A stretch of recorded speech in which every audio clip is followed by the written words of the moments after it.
Excellent. Anyway, happy birthday.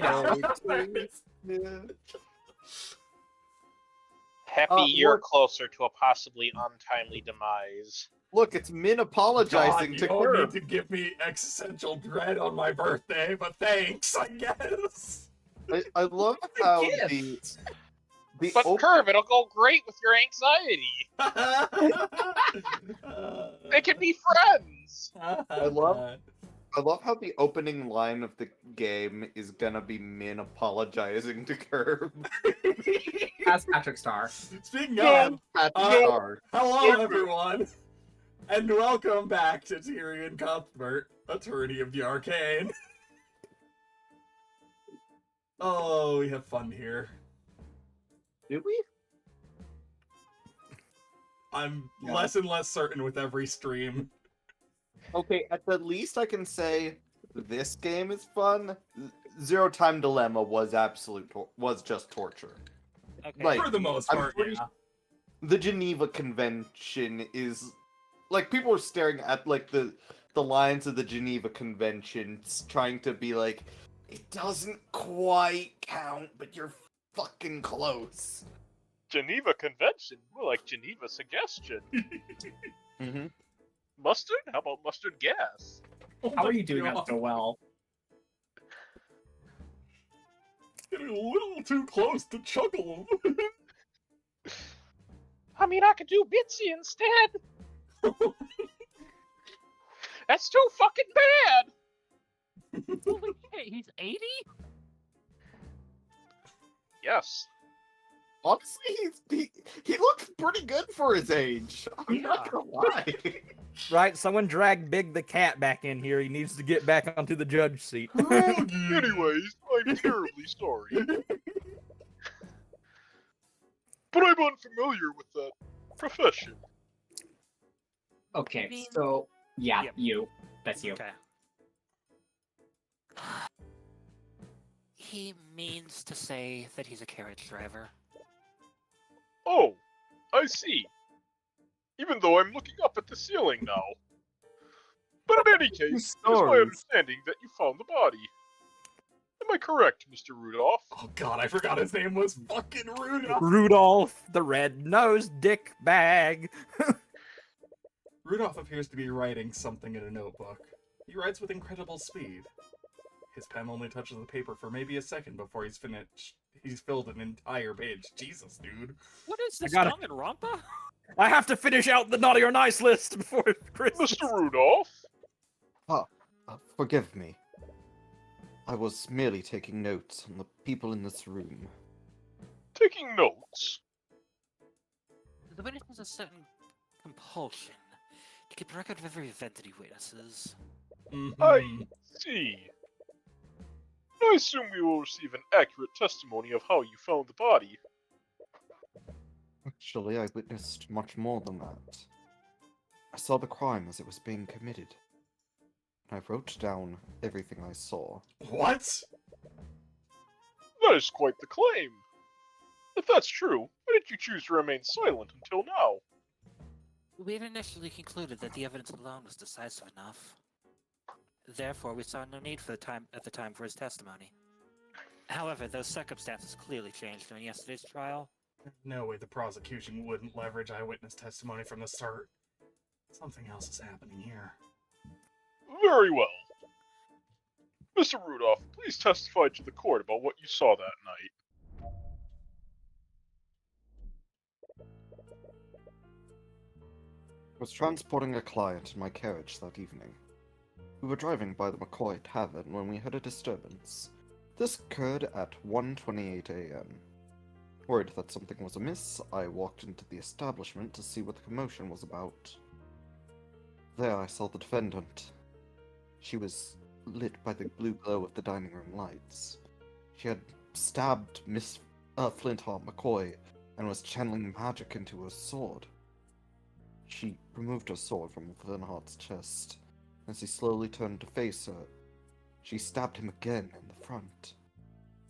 She soon realized that I witnessed the heinous crime. She let the body fall to the ground and fled the scene. Who saw it? I did. Incredible! Oh, I saw it too. I saw it. Yeah.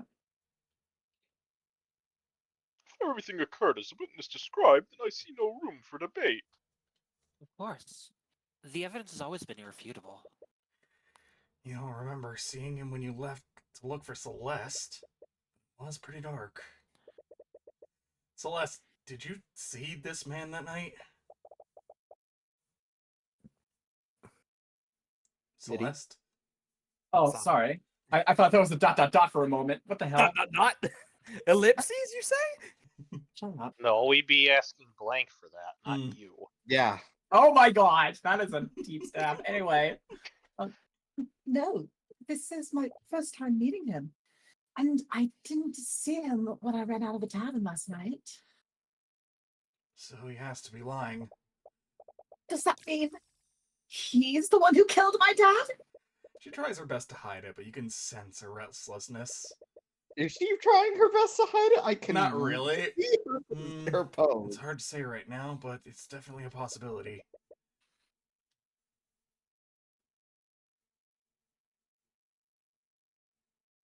Take your time. You No can, rush. You can voice when you feel like it. Take your Any time. minute now. Well, Take in your that time. case, see you tomorrow for D&D session. Oh, I see. The defense may now begin their cross-examination. Thank you. Don't thank you, you impatient little shit. Hmm. Lit by the blue glow of the dining room lights. Face! Its face! Mr. Rudolph, you testified that you saw my client murdering the victim, and you supposedly saw her casting magic while doing so? Yes. I could never forget such a grisly sight. The moment was burned into my memory. I see. Well, it's funny you say that, How so? because your entire testimony was a complete lie! What? Fuck. Are you accusing the witness of perjury? Surely you know that such accusations can't be made lightly, Mr. Cuthbert. My accusation is far from baseless, Prosecutor Steelwind. Take a look at this report. The dining room lights are artificing devices that are powered by an arcane power cell. However, that same arcane power cell was broken during the time of the murder. The dining room lights had no energy, and the room would have been pitch black. The witness couldn't have seen anything, much less a homicide. Wait, I can't explain. There's no need, witness. You could easily have seen another source of light. Perhaps one of the McCoys lit a candle because of the blackout. The witness clearly described a source of blue light. A candle or lantern wouldn't emit a color like that. Then the witness was clearly mistaken. The witness records everything he sees in his notebook. He even remembers the exact times that each event occurred. So why would he be incorrect about such a clear and obvious detail? No, what the witness saw was clearly some form of magic. And due to the lack of power, it couldn't have been artificery. Artificery, Jesus, that's such a weird word. It must have been an arcane spell. That's it! What is it, witness? I must have made an incorrect assumption. Please allow me to revise my testimony. Sorry, that's not how this works. You're on thin ice, buddy, but it's only the first trial. Witness wants to revise his testimony. I see no harm in obliging him. And you, Mr. Cuthbert? If he thinks he saw something different, then it's only fair to hear him out. He'll tear through each of his lies no matter what he does. Okay, so the voice I've come up with, Celestia Ludenberg, but bored. It's pretty good. I remember now. Yesterday it was revealed that Flintheart was killed using magic. Mm-hmm. You've seen Flintheart's daughter channeling her magic spell. Sure. spell was called Mage Blade, am I correct? Mm-hmm. That's it. That blue glow I saw must have been created by Mage Blade. Oh, Rudolph. Oh, Buddy. Oh, Rudolph. Rudolph. You Boy, poor Red soul. toast. I mean handed. See, Listen, he So, can't see past what his shiny all nose. came from the defendant's magic. It came from the murderer's magic. You're not wrong there. Mr. Cuthbert, you may proceed with your cross-examination. With pleasure. Dice this fucker up. I'm seeing bullshit.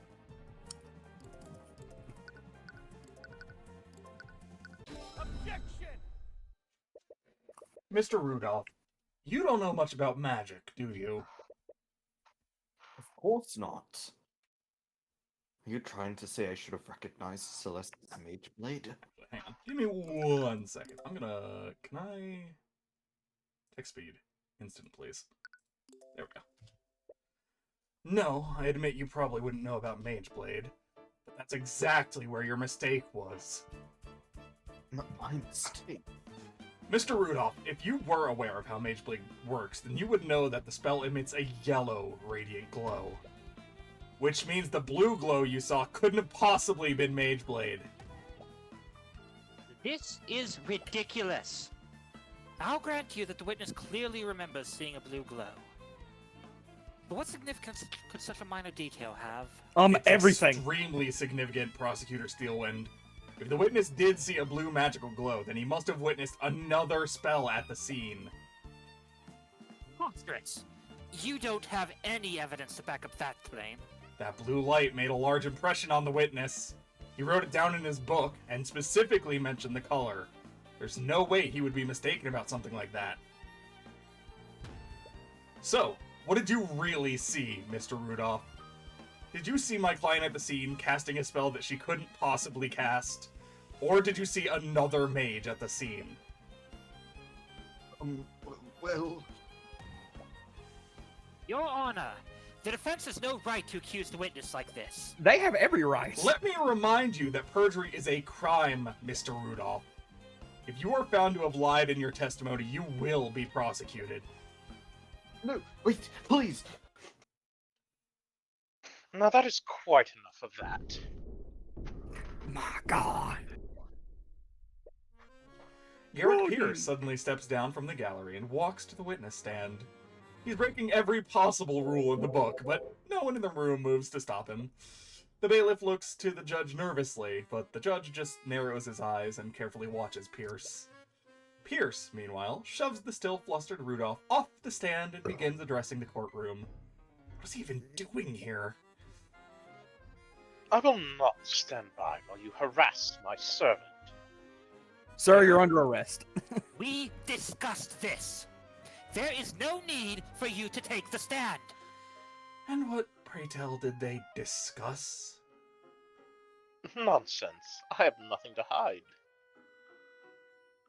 And if you had done your job properly, I wouldn't have needed to intervene. For the first time, Steelwind doesn't seem to have control of the situation. What is the meaning of this, Burn Mr. him. Steelwind? Stab him. Who is this Execute man? him. Impale him. Pierce him, you mean? This is Garrick Pierce, Your Honor. A bitch. That is Lord Garrick Pierce to you, Steelwind. No, Peace is right. Piece of shit. That'll be enough from the peanut gallery. I am the honorable heir to the Pierce noble house. No, I'm actually allergic to peanuts. Throws a walnut at his forehead. I deserve that. Dios In any mío. case, I must apologize. I am afraid that these misunderstandings are entirely my fault. What do you mean? You see, Rudolph wasn't the one who witnessed the crime that fateful night. It was me. I was the one who witnessed the crime. So you that was perjury? I had my driver report the body so that I could remain anonymous. What? Are you saying that you had Rudolph lie for you? I simply dictated to him what I saw and had him repeat that to law enforcement. It simply wouldn't do for a member of the nobility to appear publicly in court. Lord Pierce! Whoops, sorry. Look at you. Stop! You motherfucker! You motherfucker! There you go. Quick, Froggy, flashback. Regardless of your intentions, this is a very clear act of perjury. But from the look on the judge's face, you can easily tell that he won't face actual consequences. I understand, and I will accept the consequences of that. But I would be remiss if Rudolph's shoddy testimony allowed that girl to escape her crimes. Please, let me testify as to what I saw that night. Very well. I don't think that should be allowed, but okay. It This would is- be. Highly irregular, but I believe the court will benefit from hearing your testimony. Corrupt bastard. However, know that this misconduct has hurt your credibility. Very well. Like, are we talking real court or Phoenix Wright court? So far, it's Real been- court, he would have been tackled by the bailiff. Yeah, it's like Yeah. court, he would not have been allowed to show up as a witness unless the defendant knew. Or I unless mean, the it's defendant very knew. corrupt, but It, it's been Yeah. fairly reasonable so far. I but mean, it's even- still very Ace Attorney. Yeah. It's like- definitely Ace Attorney because even- the prosecutor's been like trying to imply that the witness hasn't seen what they've clearly said they saw. Also, fully gonna say, yeah, the bailiff could have tackled this guy, but this guy's enough Mhm. money to have the bailiff get shot 3 times and have no consequences about it. I mean, the most like fantastical element of that entire thing was the judge would not have aired out that drama in public. He would have called everyone to the bench and discussed it. Yeah. Mm-hmm. But you know, drama. On Draw- the night of the murder, I found myself unable to sleep. So, I went on a leisurely carriage ride around Cornhaven. Carriage. I happened to be passing by the McCoy Tavern when I heard a loud commotion from within the building. Curious, I stopped my carriage and took a single step inside the establishment. Then, I saw the scene inside. I saw the defendant stabbing that poor man twice with her sword. Eric Pierce. He's a member of the nobility. That means he's probably a mage, right? And he's the only other mage that was there that night. Does that mean There's no doubt about it. He's the only person that could have left a trace of transmutation on the body. It He's has also- to be the mage that we're looking for. So now you got to be careful because otherwise you're going to be executed for accusing the nobility of murder. Sorry, this must be a lot for you right now. Don't worry about me. Focus on taking him down.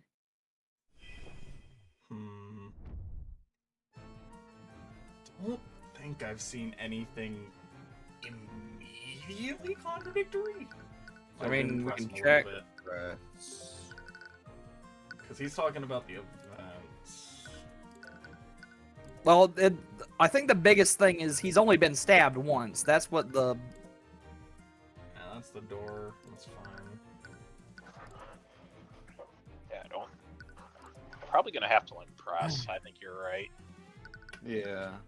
Yeah, We- because it says he's only been Right. stabbed once. Stabbed Oh, from behind. And then we have him stabbed from the front. So stabbed twice. Tracks. well, no, it's the one wound and it's been pushed in the other side Yeah, after he died. Yeah. Yeah, so They're they're saying, saying he's been stabbed twice, technically speaking. What was it? They stabbed him from behind, then the front? Yeah, yeah. correct. the event was that he was stabbed from behind. I will and say, then- though, this is a very This- weird image of this sword because Yeah. it does not look like that. Yeah, no, it doesn't. That's the other big thing. Yeah. The sword that's in him doesn't look like the one that we have. It's Like, am I the Um, only one that I'll- thinks that? No, Calm it looks yourself, very please. weird. It looks like the sword, but it has like Because like that's the extra handle, but on like it. this whole section is What about the testimony? Because I think the testimony, because I'm Okay. hung up about the fact that it doesn't. no, this has nothing to do with it. No. Never Not mind then. Fuck me. No. No. Yeah, I don't think we have any Yeah. immediate openings. The only thing I can think of is it's not 2 stab wounds. It was 1 wound that It- killed him. Bigfoot. It is 2 yes, stabs, yeah. I'm muttering to myself trying to figure Yeah. out what it is. you're Don't muttering like, very loudly though. I'm not talking loud at all. That sounds like a strange way to pass the time. Not that you believe him for a second. The witnesses' Eccentricities. eccentricities are beside the point. What matters is he was clearly at the scene.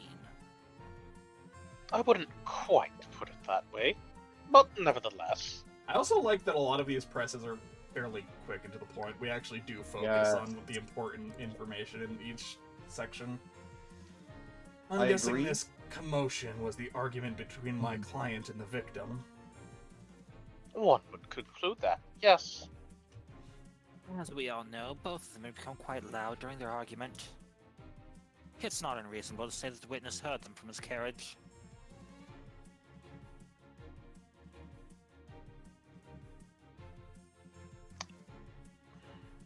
Yeah, Oh, maybe it's.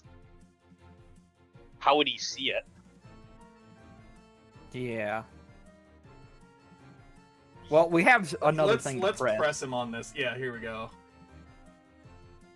He was at the tavern entrance. That would mean he was here. By the way, I still love the Roll20 assets. Wait, Yeah. no. In this case, hold up. Then how would she escape if she ran? Because there's no other way out. It's a good question. They would have to run by him. He's an armed noble. You saw the entire scene from the tavern entrance. It would be quite dark considering the lights weren't operational, even if my client was using Mageblade at the time. Yeah, see, we're pointing this out. Ah, of course, I'd forgotten that detail. I couldn't see what was happening, so I used my magic to illuminate the scene. You used magic at the crime scene? Yes, I remember it clearly.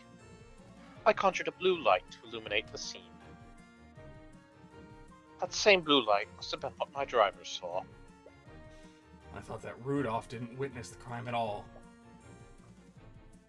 If I had to guess, Mr. Rudolph must have seen the blue light from the carriage. Objection, hearsay. Objection. Made that detail part of his testimony earlier. Hearsay. It actually makes a lot of sense now that you think about it. Rudolph was so sure that he saw blue light. It would be strange if he was lying about that. But, anyways, which spell did you use to illuminate the crime scene? It was the conjure light spell. That is a conjuration, not transmutation. Luxo! Duration 1 hour, concentration. Yes!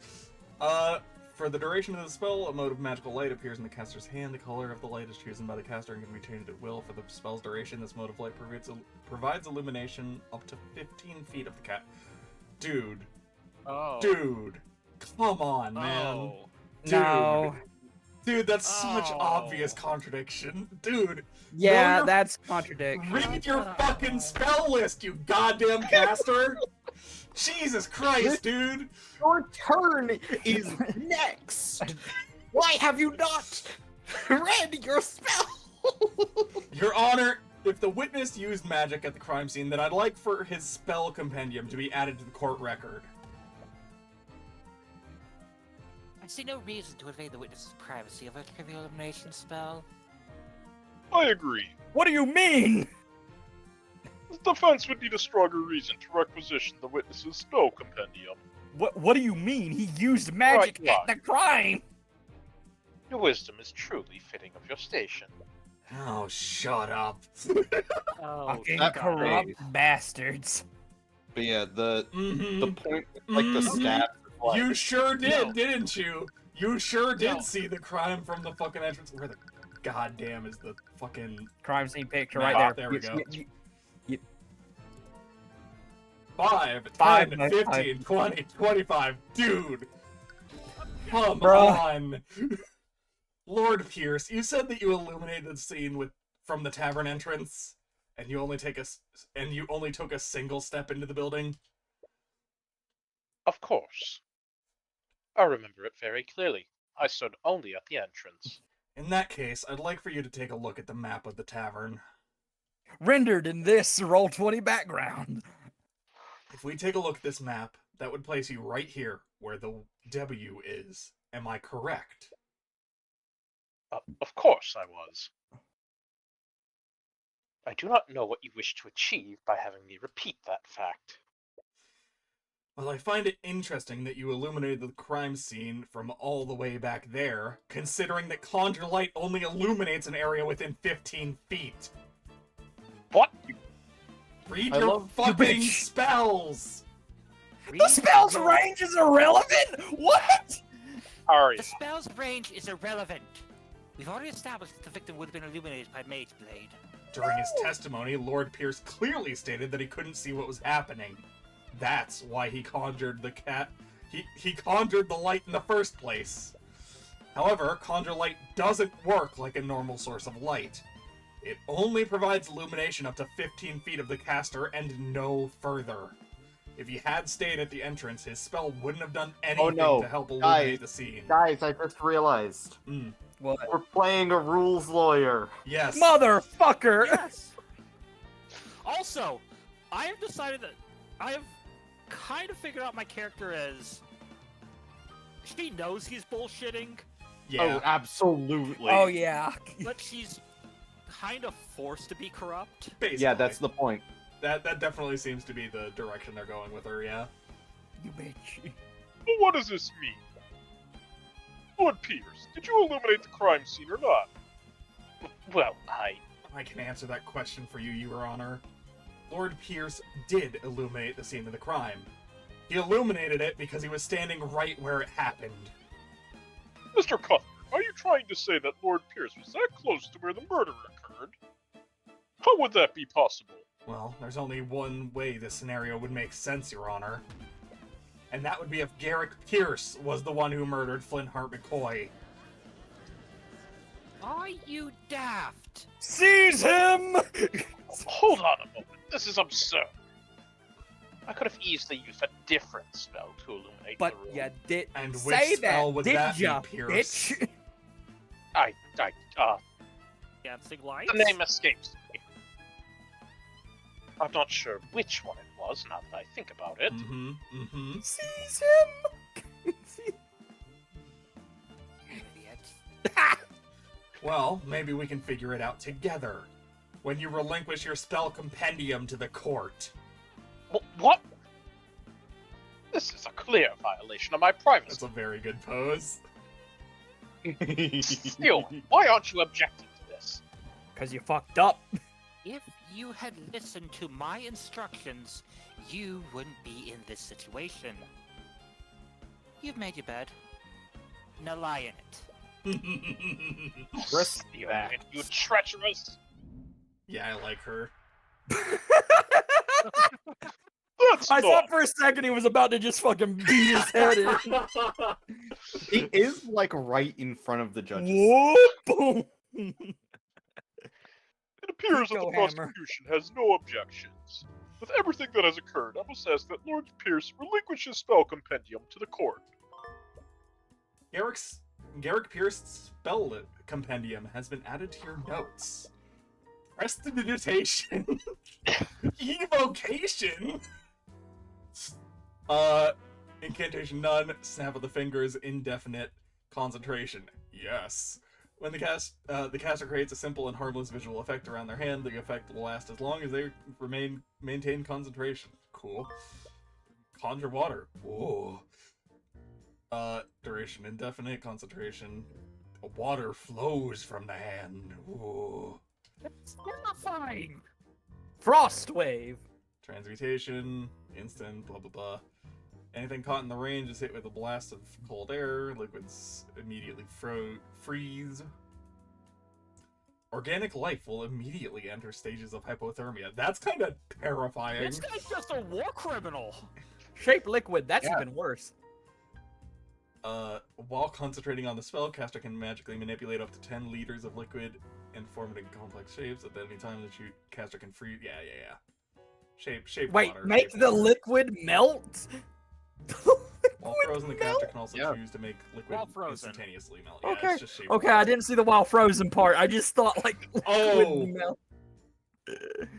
He Did stabbed him with a he? fucking ice blade, didn't he?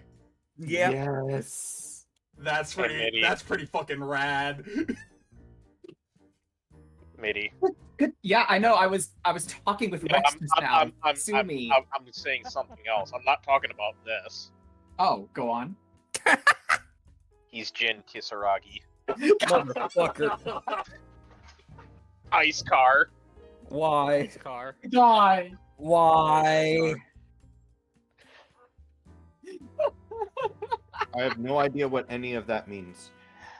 It's a Blaze Blue reference. Oh, Yay, I have friends who know what Blaze Blue is, so I actually got the Really gotta reference. play those games at some point. It is so good. Yeah. The story is so good. Yes, please. We just need someone who can play fighting games. I'm pretty No, decent. which is none of us. No, I'm pretty decent. Elena. Huh? Elena's. No, I was saying Elena's fighting games. Period. I played through all of Injustice, so like I'm decent. Anyways, Anyway, tangents aside. good job, Tyrion. We got a spell compendium. With that, this case is as good as yours. Or is it? She didn't even try to stop you from taking a spell compendium. She wouldn't let that happen just to spite Lord Pierce. She definitely still has something up her sleeve. I don't know. I think I'd be satisfied. No, just I fighting would. him. Your Honor, I've looked at all the spells in Lord Pierce's compendium. Conjure Light is the only spell he can cast that would shed a blue light. This renders his testimony and many of his statements false. You can practically hear Lord Pierce grinding his teeth. Your Honor, Lord Pierce could very well be a suspect in the murder of Flintheart McCoy. The defense argues that this presents enough reasonable doubt to acquit the defendant. I acknowledge that Lord Pierce's actions are quite suspect. Oh my god, I just fucking... Yeah, no, it absolutely was the Ice Blade. You know why? Where's the fucking... Spell. No. There we go. That's why the droplets Up, are like up there that. on the right. It's all Yeah. water. This is all water that's dried. Oh, that's spilled, melted and spilled out and then Yup. dried. Yup. That's why there's little droplets like that. That's absolutely it. Yeah, no, absolutely. 100% that's it. However, I will not pass a verdict just yet. Yeah. There's much more we need to learn. What? That's not how this works. What? That's not how this works. We proved that there's reasonable doubt. That should be enough to acquit me, right? In a normal case, maybe, but that's different for this trial. The public won't accept an unresolved homicide involving magic. Unless we can unequivocally prove your innocence, the court will keep drawing out this case. That's a decent enough explanation, given, Hmm. you know. But we Sad. did prove they're innocent. We didn't, But- though. What? But that's not fair. We've proved reasonable doubt, but she's still one of two mages at the scene, and most evidence is still technically pointing to her. We still need Plus- to actually present the evidence as Plus, contradictory. even if we prove her beyond reasonable doubt, the public will have full outcry, and the judicial system ain't having any of that bullshit Yeah. until somebody is put behind bars. That's Well, just no, how the that- system works. Our court system doesn't exist to judge justice. Ooh. It exists so that the kingdom can save face. Remember, this Exactly. isn't about being put in jail, Pokemon. This is about hanging. Yes. So- correct. Yes, I'm aware. No. However, court will be suspending the trial of Celeste McCoy until further notice. That is, until Lord Pierce can be investigated as a possible suspect. Objection! What the fuck? No. I think she's gonna We try are and push doing it. this now. Yeah, I think she's gonna try and push it so that we get it all resolved today. A possible suspect. The very of that is preposterous, Your Honor. Are you gonna try and claim that he has no spells that can kill the victim? Because, It, damn it. You What? knew she was planning something. Let's review the basic facts of this case, shall we? Flynn Hunt McCoy was murdered using a blade with a transmutation spell active on it. Mr. Cuthbert, why don't you tell me the spells that Lord Pierce knows? Hang on, it's transmutation magic, huh? Hang on. Uh, Let me just check that again. Yep. Transmutation, huh? I'd say the ice. Transmutation, you say? Very interesting, very interesting. Alright. Its spells are prestidigitation, conjure light, conjure water, frost wave, and shape liquid. You've realized it too, haven't you? No, what are you talking about? Lord Pierce doesn't know any transmutation spells that can be channeled through a solid object. You're just wrong. You're wrong. That's not right. What are you talking about? No. It can be channeled through a liquid object. Shut the fuck up! You're right. You're absolutely right, Lady Steelwind. I couldn't have possibly committed the murder. Shut up. I see. With that in mind, that would leave the defendant as the only possible killer. This judge is like the biggest bitch. He just like instantly. Oh, yep, no, it couldn't be. Sorry. Yeah, I know. I was waiting for people to stop talking. You're good. I stopped. But he was the only other mage there. He has to be the real murderer. But he doesn't know any transmutation spells that can affect a solid object. We can't prove he stabbed the victim while casting magic. Right, Steelwind? Wait a minute. How did he do it then? She's right, how did he do it? If I did it I'm like gonna flip this. a table. We know. Shut up. Welcome to Ace Attorney. Can you prove that it doesn't make sense? The defense did cast some doubt on the witness's testimony. Nevertheless, I must conclude that he could not have possibly committed the murder. With that in mind, Please wait, Your Honor. We still can't conclude that Lord Pierce couldn't have committed the crime. What are you on about? Lady Steelwind said it herself, you commoner. Oh, you I racist don't know bastard. any spells that can be channeled through a metal blade. Well, classist He's bastard. right, But still. which can only mean one thing. You didn't use a metal blade, did you? Shit. What nonsense is this? The autopsy report clearly states that the wound was created by a blade. If he didn't channel magic through a blade, how could he have possibly committed the crime? yes, your claim seems quite contrary to the facts thus far, Mr. Cuthbert.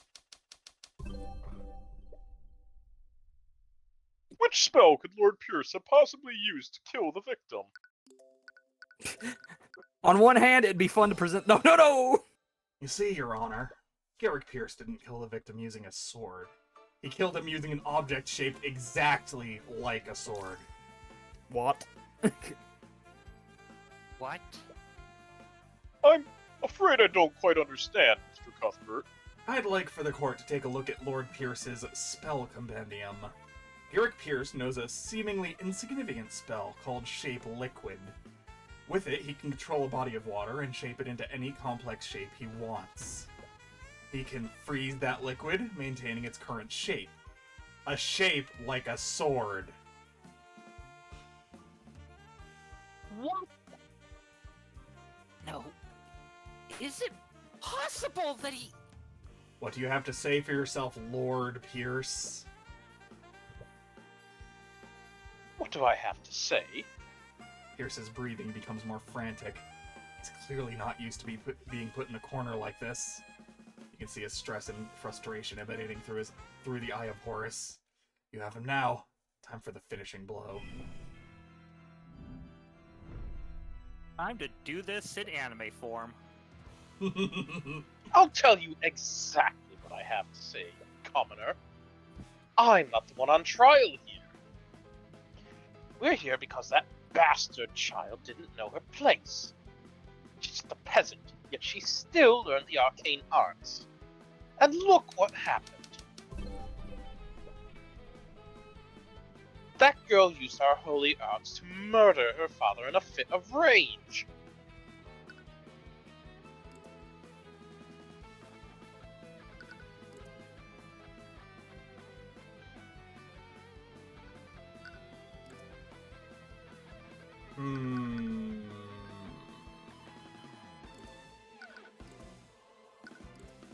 Don't actually know what we present here off the top of my head. I would What did he say assume exactly? This. I saw the murder. I What? witnessed everything. No, he didn't, because that's his. The power cell. Yeah. Maybe. Yeah, no, that We it's have either that room- or the cast light. It's either that or the light spell. Because again, 15 feet. Remember? I don't know if that's true, because if I remember correctly from his testimony, he's assuming that she's using Mage Blade, which does cast light. I don't Also- know if that's correct. But it's the wrong color light.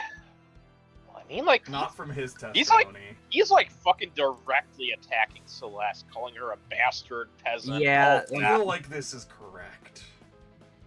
But it's not towards. It's We're not not trying to disprove the bastard thing. We're trying to disprove that he that saw he it. saw everything. It would have to be either Something the like lamp. It's either the lamp, the picture of the map, or the spell. Keep in mind we have HP. We've So got some leniency. We'll try the light. That's not a I bad... yeah, I think it's either the map or the light. we'll give that a shot. So No, that's not right. He claims to have witnessed the whole murder, but you already proved that he didn't in the last testimony. All you have to do is show evidence that proved him wrong. ow. Oh, So So again, it's Yeah. the like uh, not wrong there. and how, pray tell, did you see everything? If you recall, you testified that you only took a single step inside the inn, but you would have needed to be within 15 feet to see my client with conjure light. This again? We want to keep treading on that one detail, then I admit it, I stepped further into the inn. I kept that detail out of my testimony. Well, because I knew that you'd use it to cast suspicion on Lord Pierce. You're admitting to lying again? But you didn't just keep that detail from your testimony, did you? You testified the opposite. That makes you guilty of committing perjury. Twice. No, I mean... Ah, you miserable wretch. That was Love at his that. freaking nose. Love Oh my that. God. Love that as evidence. Very funny. I want to admit he's committed perjury 3 times in a row at this point. And let's not stop there. For your story to be true, you would have needed to be within 15 feet of my client. According to your testimony, my client had just finished committing murder. Wouldn't she have noticed you? If you were that close, then you could have surely been close enough to apprehend her. So why didn't you? Don't you have a duty to your citizens? Shut up, your dirty peasant mouth. That woman was armed. I had no reason to put my life in danger. She was wielding her sword after the Um, murder. I was We have the terrified picture. when I saw her holding that bloody sword. My life was in danger. the sword was We have embedded the in the picture. body. But that can't be right, can it, Lord Pierce? The photo of the crime scene shows that the sword was left in the victim's body. How could she still be wielding her sword if she left it there? What? Lifts the entire corpse up and swings it around. Ah, damn you! Damn you! Steelwind, why aren't you saying anything?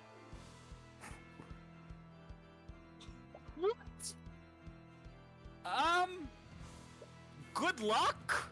Prosecutor Steelwind has lost her usual air of confidence. You find it strange, though. Even when you had the advantage, she always maintained her usual poise. Lord Pierce, please pull yourself together. How can I remain calm when this charlatan is trying to frame me? This is a complete travesty of our justice system. I take offense to that. And what do I get instead? Slander from some lowly defense attorney. I came here to reveal the truth and testify against that criminal. Proceeds to show the lie. You talk bitch, you've about lied. justice, but you've committed several acts of perjury to twist the outcome of this trial.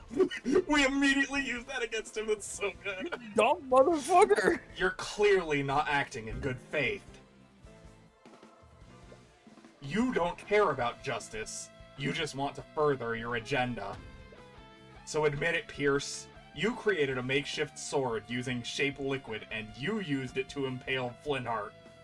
You shoved my client's sword into the wound, while the remains of the real murder weapon evaporated. It was the perfect crime, wasn't it?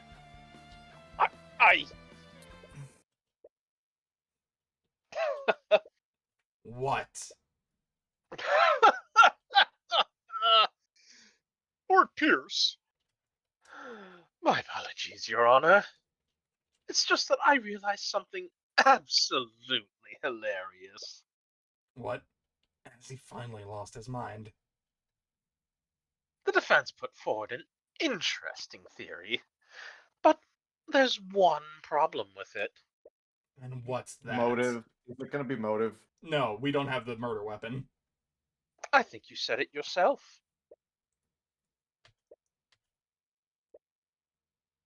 You see, it would have been a perfect crime.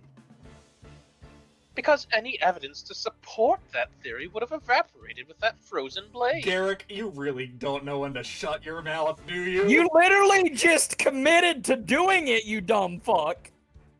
We are What? 20 steps ahead of this case. You really don't know when to shut your mouth, do you, Garrick? Tyrion, why are you panicking? He Oh. literally just admitted it. Man, if No. he uses an ice blade to kill Flintheart, it sure would have evaporated. That means... There would be nothing left of the murder weapon. No, there would be water, you absolute idiot. You've spun quite the tale here today. But in the end, you don't have a shred of evidence to support it, do you? You have nothing on me. We have a lot of on you. Is it that anything we can do? You become quiet. Tyrion! Doesn't he say anything? Is it really hopeless? But all it takes is one look of that expression on your face. Any worries that she has instantly disappears, because she realizes the expression on your face is the same expression you made every time you defeated her. What is this? Kikai. Glare at me all you want. It won't change the fact that you've lost. I despise people like you. You twist the system to serve your own ends. You trample on the lives of innocent people. But as long as I'm here, I will never let that happen again. Eyes of fucking Horus. What did I just do? My head feels like it's about to burst. The pain is unbearable and overwhelming. But at the same time, you sense an extreme sense of clarity. As if you can see more than you could before.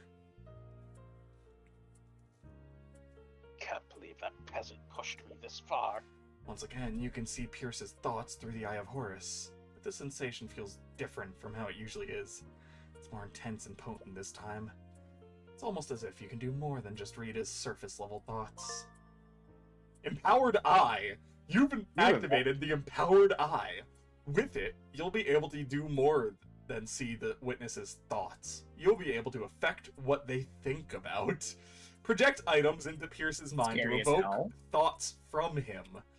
You'll want to project items that make him think about the murder. Evoking the right thoughts will raise your insight. Once the insight gauge is filled, you'll have everything you need to implicate him. What the- Uh-huh. Okay, mind control. So, shape liquid. Uh-huh. After all the trouble I went to, I can't believe that lawyer figured out the spell I used. Well, no matter. It's not as if there's any evidence to prove that I used it. I'm lucky that old fool had that bottle of water with him. Mm-hmm. Bottle of water, huh? Like a bottle? Bottle. Well then, as riveting as this has been, I believe it's time for me to take my leave. You ain't going anywhere, bitch. Now wait a minute, Pierce. What is it now, you wretch? I'll say it as many times as you need to hear.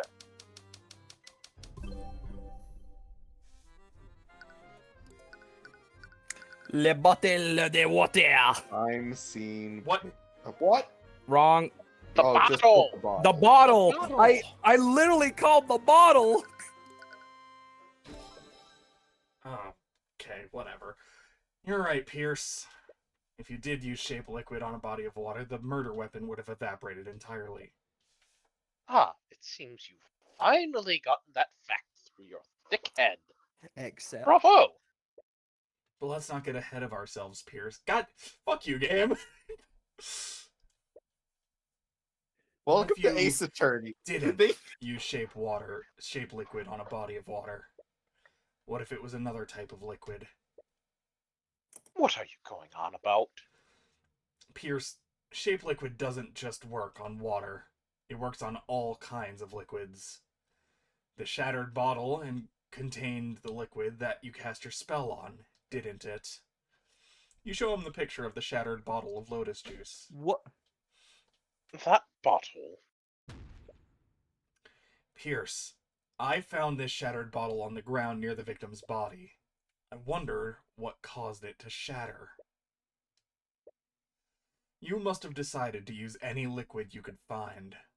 Luckily for you, the victim was holding the perfect quantity of liquid in his hands. I wonder, Lord Pierce, if we had someone analyze the broken pieces of this bottle, would we find traces of transmutation magic? We have. We have. You little. That still proves nothing. So what if there are traces of magic on the shattered bottle? You still don't have a murder weapon. I wasn't finished, Pierce. What? You see, the liquid contained in this bottle wasn't water. It was soda. What? What? I thought it was juice. Sam? So what difference does that make? A blade of ice made out of water would have evaporated entirely. But a blade of ice made out of soda would leave a puddle of dried residue. No, you can't. I wondered why there was such a circular trace of magic under the body. If we checked the outline of that trace, I bet we'd find a dried puddle of soda residue. That would prove that you used your magic on the soda. There's your murder weapon, Pierce. And that's Keep slamming. checkmate. Okay, you tried too hard for that, Tyrion. Yeah, a little bit. Bailiff, tell Oyam to analyze the crime scene at once. We must determine if this puddle of soda residue exists. The time window to find traces of magic is closing. Up, up!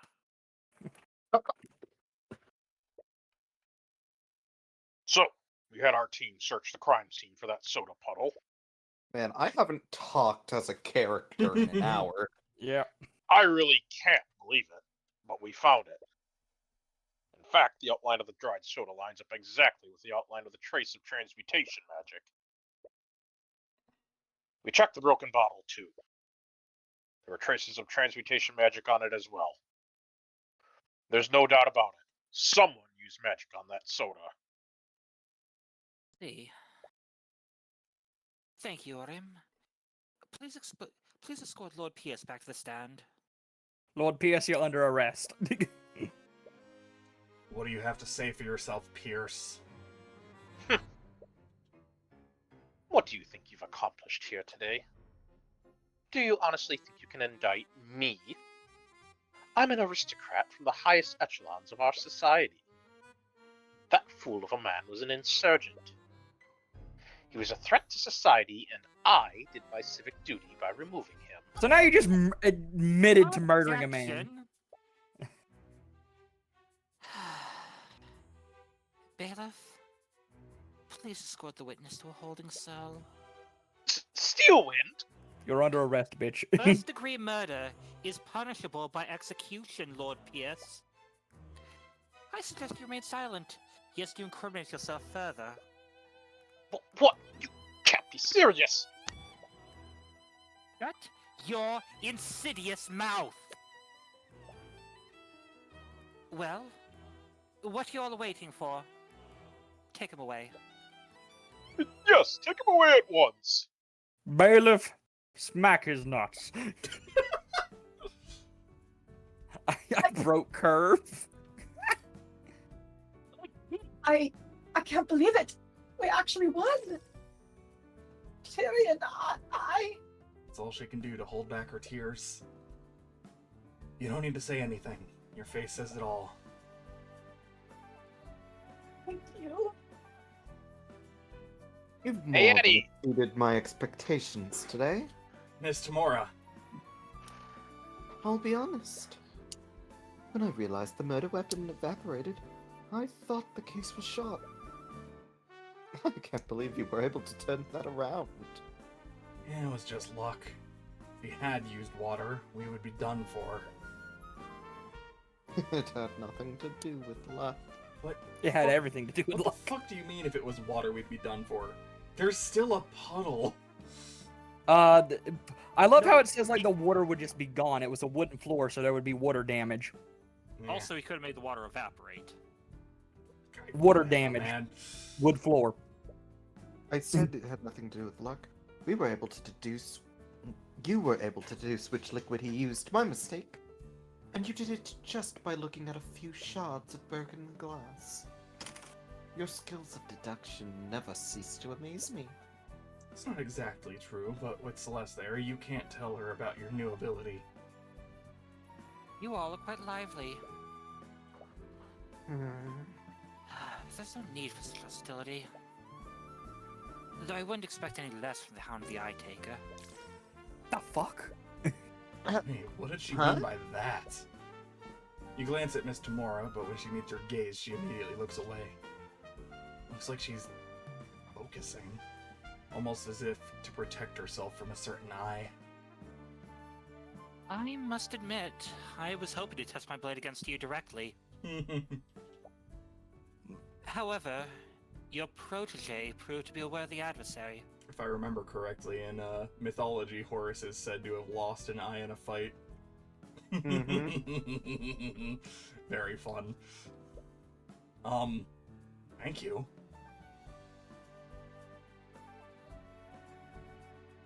Eddie, how could you mute right now? Oh, no. JC is why. Tell him to fuck off. They're telling you to fuck off because my voice was. Totally said it. Love it. Is this some kind of game to you? Yes. You talk about trials as if there's some sort of competition. Your action almost condemned an innocent woman to death. Our system operates by having two powers of opposition. When those powers are balanced, justice prevails. Make no mistake, your victory today was just our system working as intended. Working as intended. You know very well our system only exists to protect your people. I know. What? In any case, it looks like we'll be facing each other more frequently in the future. I look forward to doing battle with you again, Tyrion Cuthbert. What a strange girl. Well, that kind of killed the mood, didn't it? Not at all. I think we should celebrate. Oh? What did you have in mind? Murder by clock. I mean, what? This is an amazing restaurant in the upper quarter of the capital city. They usually only serve nobles, but they let anyone in if they have enough gold. Wait, do we have enough gold? You're an Ace Attorney protagonist. The answer is no. Of course we do. Don't worry about the details. I'll handle everything. Wait, just how much money does Miss Tamora make? You see this courthouse? I own I it. can buy I can buy it. And so my journey into the world of law and magic. Our justice system is rotten to its core, and I'll have many trials ahead. Regardless, I'll keep fighting on and get justice for every one of my clients. Proceeds to lose the exact next case. Oh no. Be very funny. Hey Bigfoot. I don't know who this is for the time being, but go for it. This feeling! I knew it! His radiant soul has finally awakened! I can't believe it! I've been waiting for so long! I can't wait for the day when I can see his eyes draped in agony!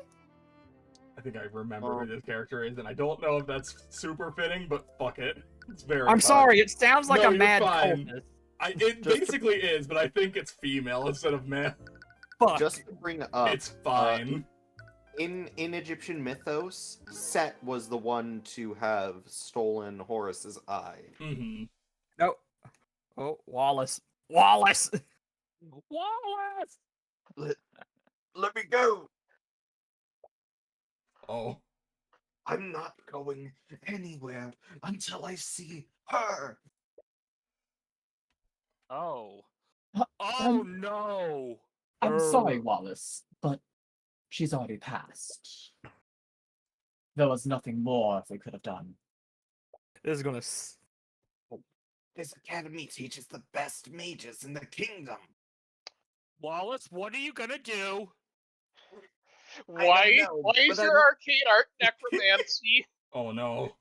Wait, is that legal? Yes? Probably. Are you telling me they couldn't do anything? Her condition was much worse than we thought. The kingdom's magic isn't advanced enough to treat something like this. Lucio Steelwind can rain meteors from the sky. William Frege could teleport entire caravans across the continent. Are you telling me that your mages couldn't cure one disease?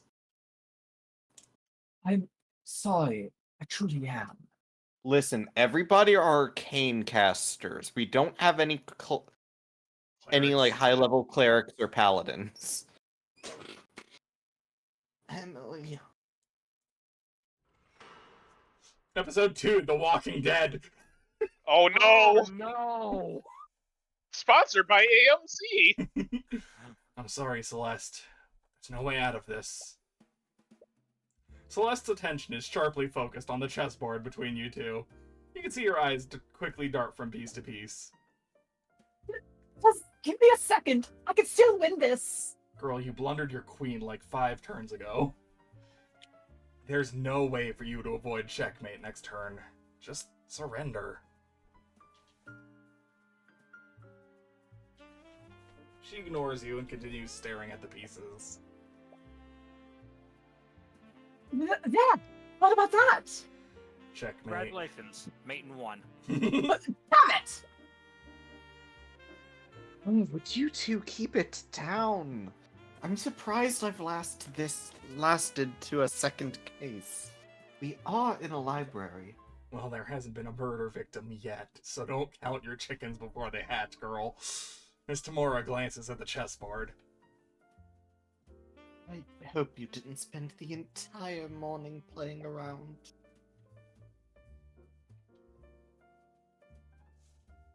I've been working hard, Ruby. I've already learned 2 new spell formulas since we got here. Well, at least there's that. Also, I just noticed that her occupation went from mercenary to bodyguard. It's cute. Nice. What about you, Cuthbert? Well, your flustered stammering tells her exactly how much progress you've made. I couldn't find any books about the subject we've been looking into. Spent the entire day combing through the kingdom's imperial library, researching the Eye of Horus. During Celeste's trial, you awakened to a new ability that you never used before. Up until then, you thought the eye could only see surface-level thoughts. But during that moment with Garrick Pierce, the Eye of Horus was empowered, and you could see far more than usual. You told Miss Timora about what happened, and it made you both wonder what other hidden abilities the Eye might have. You both decided it's time to find out more about the Eye and its origins.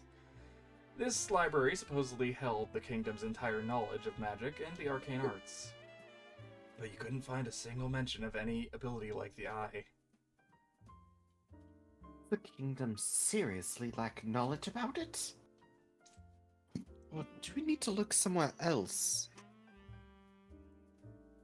Are you sure you can't tell me what you're researching? No, I can't admit that I've been cheating by reading your mind. I've traveled around the world. I might have seen something like it. You entertain the thought for a moment, but you haven't known her for very long. The Eye of Horus is a supernatural ability that can't be detected by a spell compendium. You've always been wary about what the kingdom might do if they ever found out about it. Sorry, it's not something I can really talk about. Fine. Best art of her, by the way. Mm-hmm. Somebody else want to take the mystery? I assume this is like the teen or whatever the fuck, but... If I I get- guess, I would say they're looking into supernatural phenomena. You and Celeste nearly jump out of your chairs.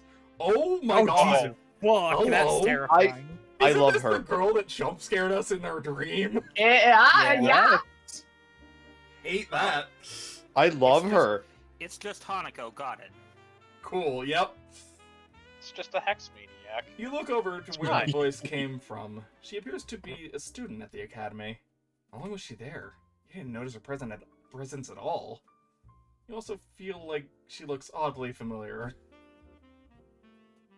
I'm terribly sorry if I startled you, but I couldn't help but overhear your conversation. As the girl approaches your table, you see another student frantically running after her. There he is. Eddie. Eris, you can't just... Her name is fucking Eris, are you kidding me? Little I'm on the sorry. nose. No, it's fine, Wallace. I'm sorry, but who are you two? Sorry, that was incredibly rude of me. My name is It Eris won't Ilmater. matter. Girl! Girl! Girl. Discord McEvil, huh? Discord. He's the ultimate hex maniac. Pretty much. And this is Wallace Nightgrave. Oh, come the fuck on! We're both students here. Hi. Also, her name absolutely is Ebony Darkness Dementia Ravenway. Yeah. Not to be rude, but that was a private conversation. Just how much did you hear? I wonder. Reading about the supernatural is actually a hobby of mine. I might be able to help you with your research, Mr. Cuthbert. And what makes you so sure that is what we were researching? Mr. Cuthbert has a bad habit of muttering to himself when he thinks. I assume that his research has something to do with the supernatural. You feel a piercing side glance from Miss Tamora. You avoid eye contact with her.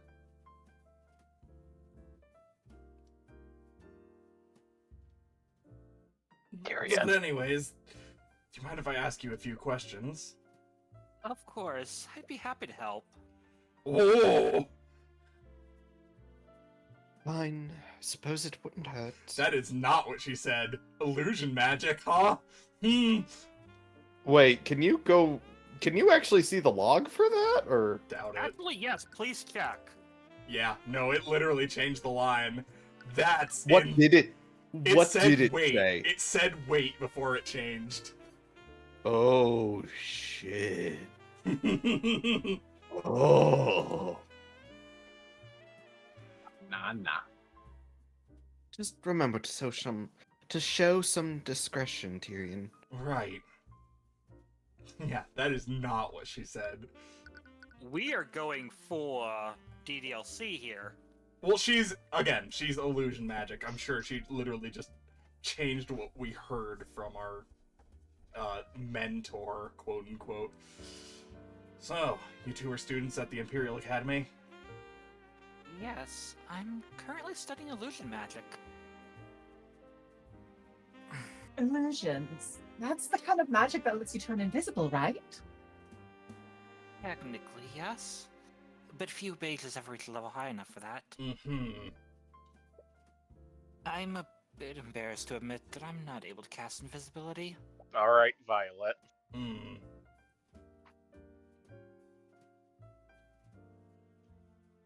That's still pretty cool. What about you, Wallace?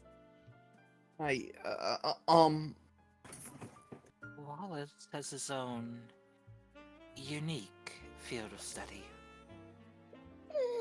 It's probably not in your place to pry.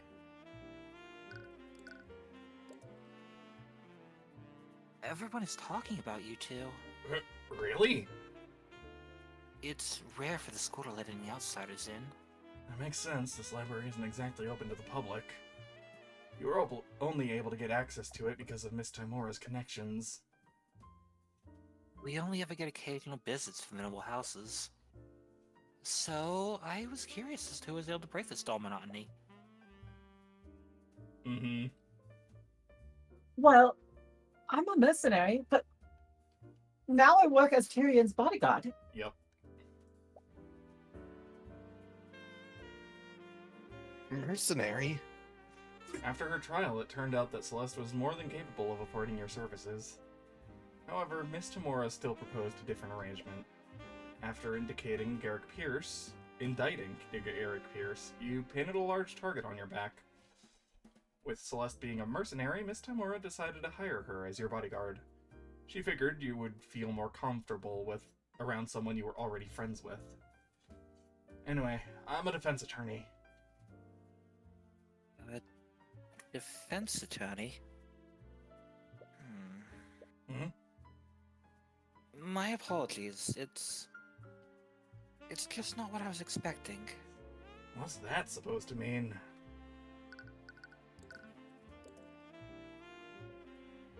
Supernatural phenomena. I wonder why you could be researching such a thing.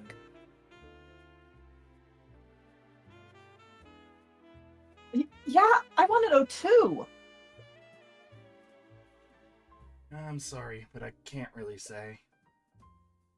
Regardless, there are many spells in this world. So, why are you so convinced this phenomenon wasn't produced by a spell? What we're looking into doesn't seem to follow the classic rules of magic. Oh? How so? Please tell me. It was created by someone who's not a mage. Oh, really? So you're saying that this was something created by a person? The words came out of your mouth before you realized it. You send a small apologetic look to Miss Timora. That does remind me of a story. A story? Mr. Cuthbert, do you know the legend about how the kingdom of Wyverngard was created? You see, Grandsax stabbed the city with a spear. You mean the story about the ancient dragons? I was joking.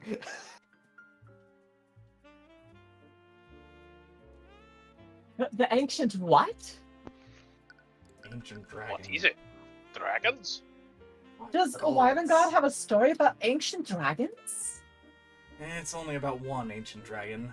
The Church of Bahamut refers to him as the Scaled Lord. I'm sure you've even heard people mention him before. Legends say that the first mages were created centuries ago by him. At the time, our kingdom was caught in the middle of a brutal war. With no way to defend themselves, the kingdom was on the brink of destruction. Our people prayed to Bahamut, god of dragons, for salvation. And almost as if to answer their prayers, Rathalion, the last Scaled Lord, appeared before them. The Scaled Lord bestowed the gift of magic on a band of heroes who were fighting on the front lines. With their magic, these heroes utterly overtook the kingdom's enemies and single-handedly won the war. It's said that these heroes went on to form the noble houses of today. What a load of nonsense. The story is nothing but religious propaganda to prop up the noble houses. Regardless, the significance of the legend is in the Scaled Lord himself. Do you mean Rathalion? Rathalion bestowed the power to become a mage on several individuals. And to this day, that power can only be passed down genetically. Can you think of an arcane spell that could produce something like that? No, I suppose not. Rathalion must have had powers that weren't bound by the rules of the arcane arts. In other words, he could create supernatural phenomena without following the rules of magic. Please, do you honestly expect us to believe a story like that? It's completely unrealistic. As unrealistic as a non-mage using supernatural powers? She has a point. It's a far-fetched theory, but it's honestly the closest thing you have to a lead right now. Who the fuck is... Is this the butler or whatever the fuck?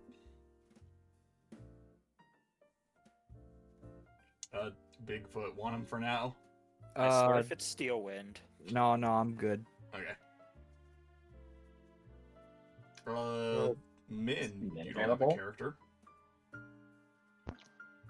Ah, of course. It would be you lot making all this. Okay! Okay! Hey! Gosh. Cast correctly, I see. Suddenly, a woman who appears to be an instructor approaches you. She Vera looks upon Oberlin. each of you with an equal amount of disdain. Bellwether, Professor Bellwether! Catherine Bellwether. Oh, That is Professor Bellwether to you. But didn't he just call you? I knew letting you rabble into our walls would lead to nothing but trouble. You've even started associating with our malcontents. The headmaster gave us express permission to be here. If you have an issue with that, take it up with him. I'll have you know that I was on my way to do just that. Wallace, yes. how am I supposed to understand you when you're stuttering?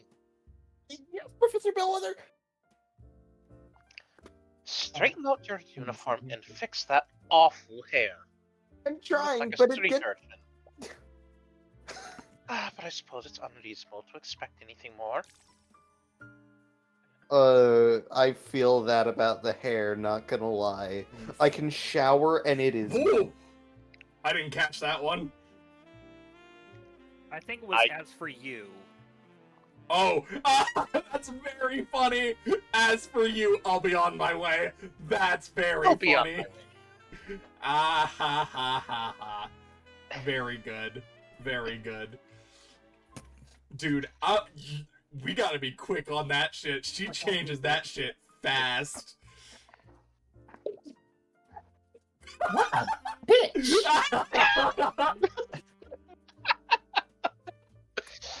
Love Oh. Celeste. Love Celeste so much. Oh, come on, we were all thinking it. Anyway, with that out of the way, shall we begin? What? Why do you keep detecting fear from Celeste? Wallace, you've finished this week's assignment, haven't you? Would you mind helping Celeste with her research? Yeah, I found it.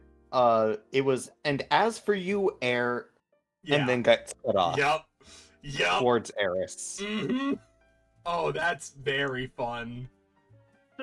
So can we just establish this girl canonically mind fucks anyone who casts suspicion on her? Correct. That's very cool. I like that a lot. Man, sure would be a shame if she just died. Oh, I'm expecting her to be a fucking murderer at some point. I don't know. Now that you mention it, I could really use some help finding a specific spell formula. I mean, literally, could you imagine her using illusion magic to completely change a fucking crime scene and replace testimony as we're hearing it? Dude, if she's a murderer or is complicit, oh, that's gonna be so fucking cool. I'm really hoping that's the case later down the line. That's gonna be fun to play with.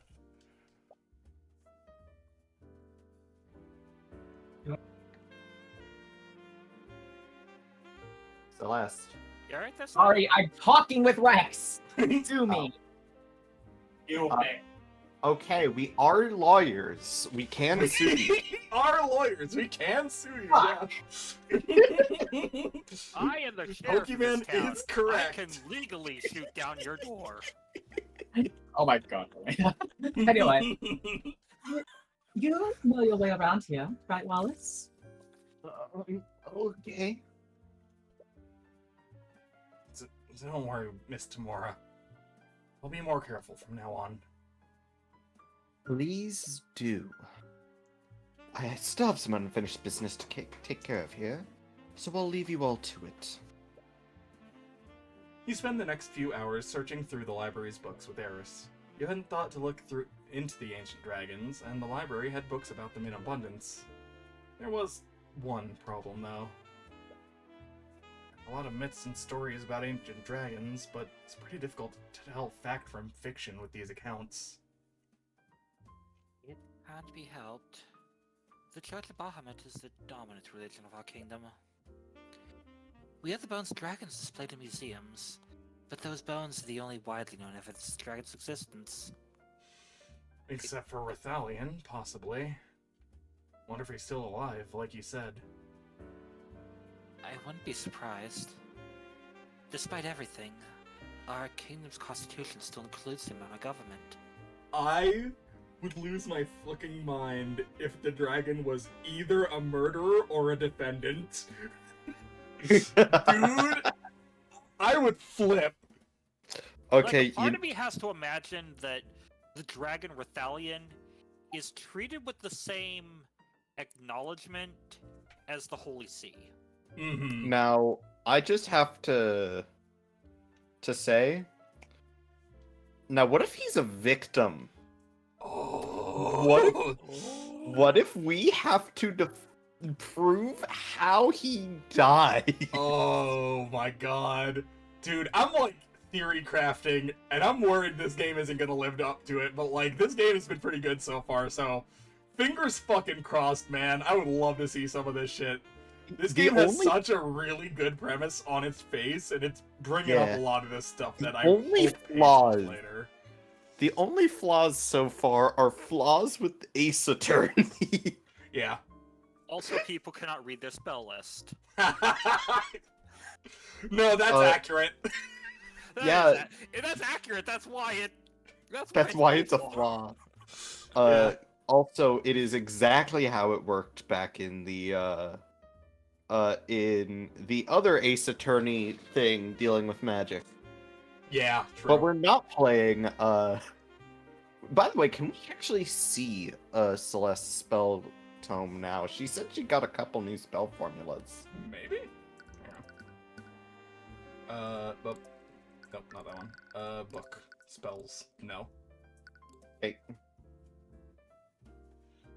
But yeah, I love the idea that this giant statue of a dragon is still part of the government in the same way that, like, I remember reading that some company still includes like its company or like government system has a skeleton of some man at every freaking meeting.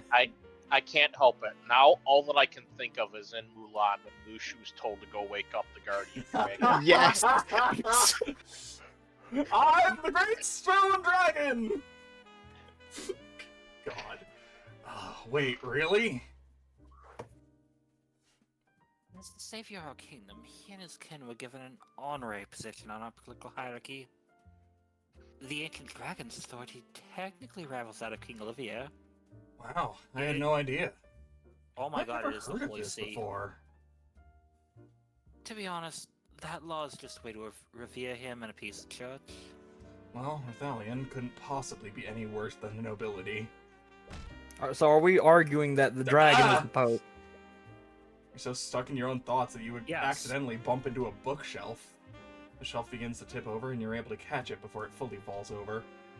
But not before several books fall from the shelves. They hit the ground with a cacophony of thuds. Some students glance over in your direction.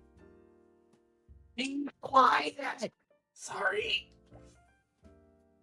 Be quiet. Eris begins giggling. She seems amused by what's happening.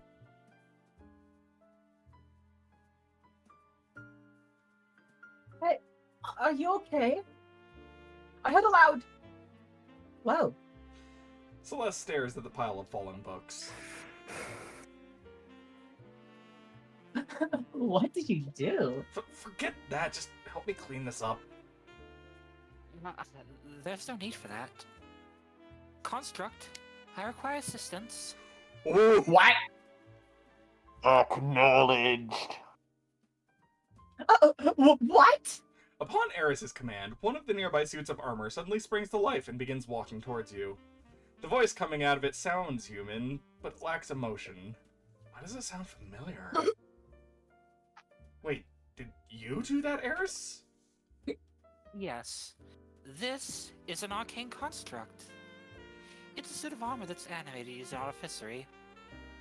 They're designed to carry out various tasks for the students. Arcane constructs have been added to your notes.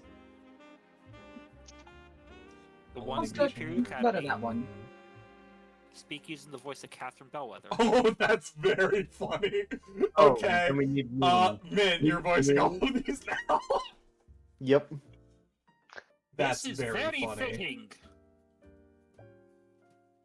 Really? I didn't know anything like that existed. They're still experimental, so they aren't available to the public yet. With that being said, Construct, please place these books back where they belong.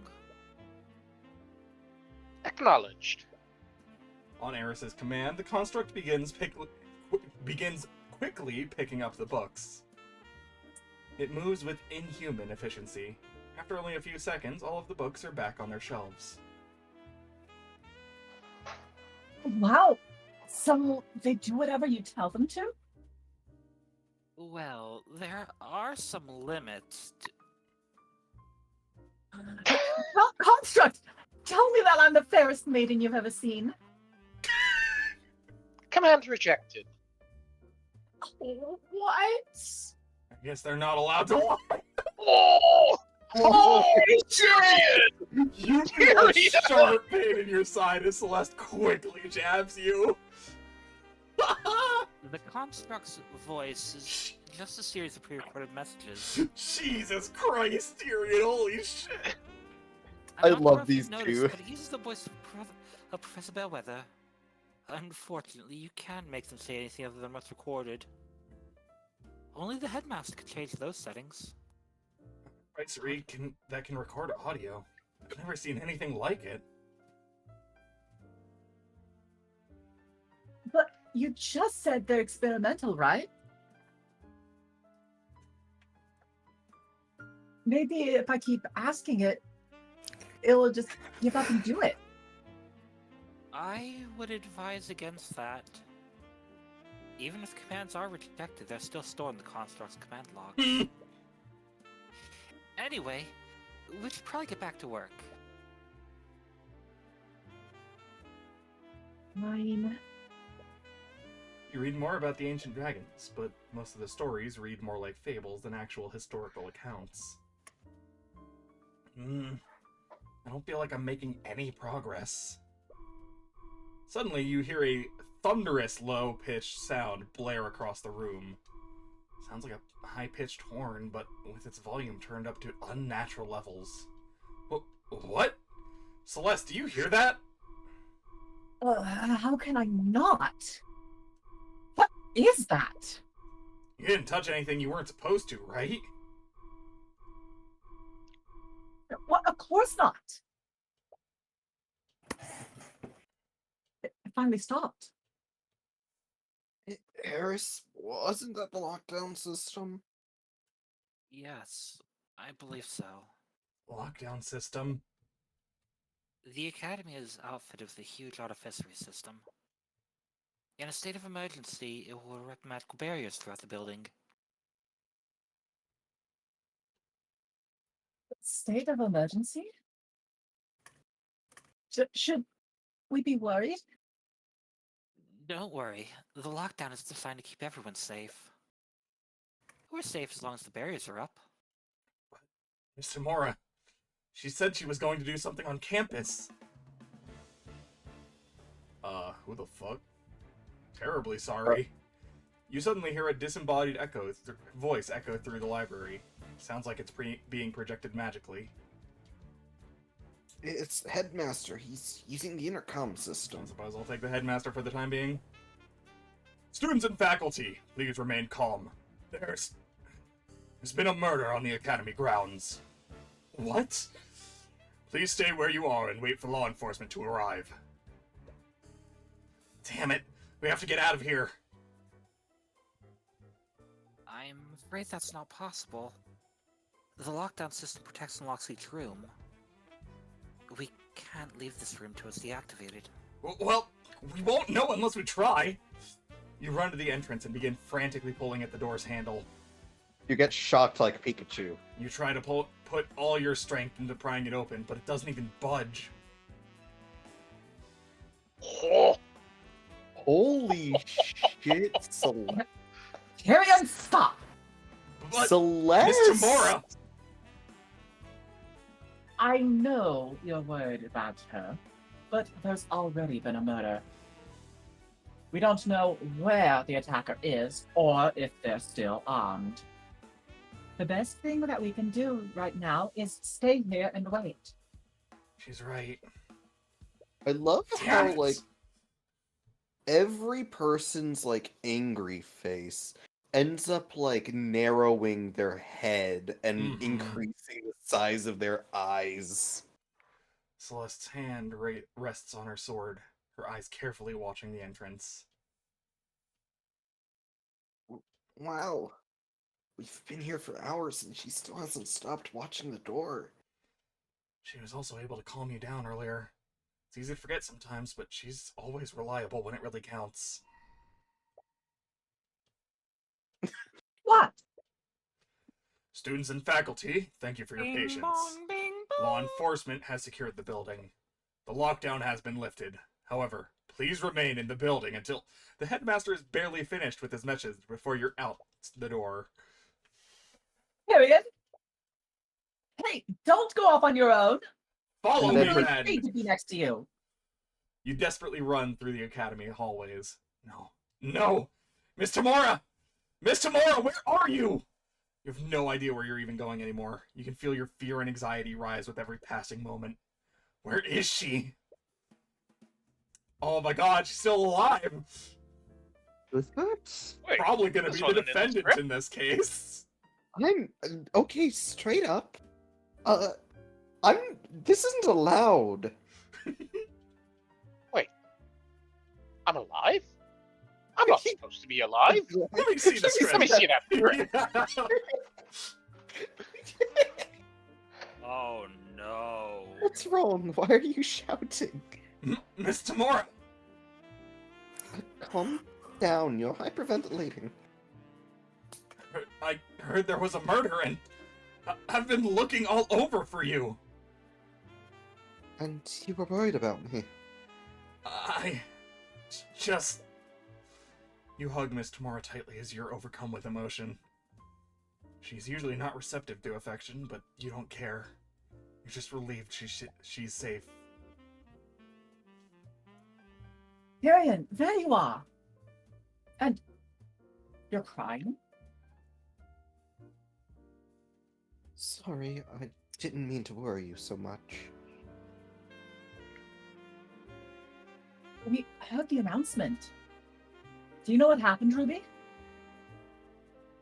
You? You see Miss Tamora glance at Wallace for a brief moment. Now, You might need to speak up a bit, Pokemon. for now, I think we should head to the foyer. There you go. You arrive at the foyer to see the room swarmed with a legion of familiar knights. Okay, so if you go to the left, you go to the fucking... Sorry. My brain was trying to do a Tangled Tower I joke. know what you're trying to do. I don't remember. It's Fellow! Pointer and fellow, yeah, that's it. To the left is the fellow tower, to the right is the pointer. I'm now on to actual shit. Is that the Inquisition? Don't tell me.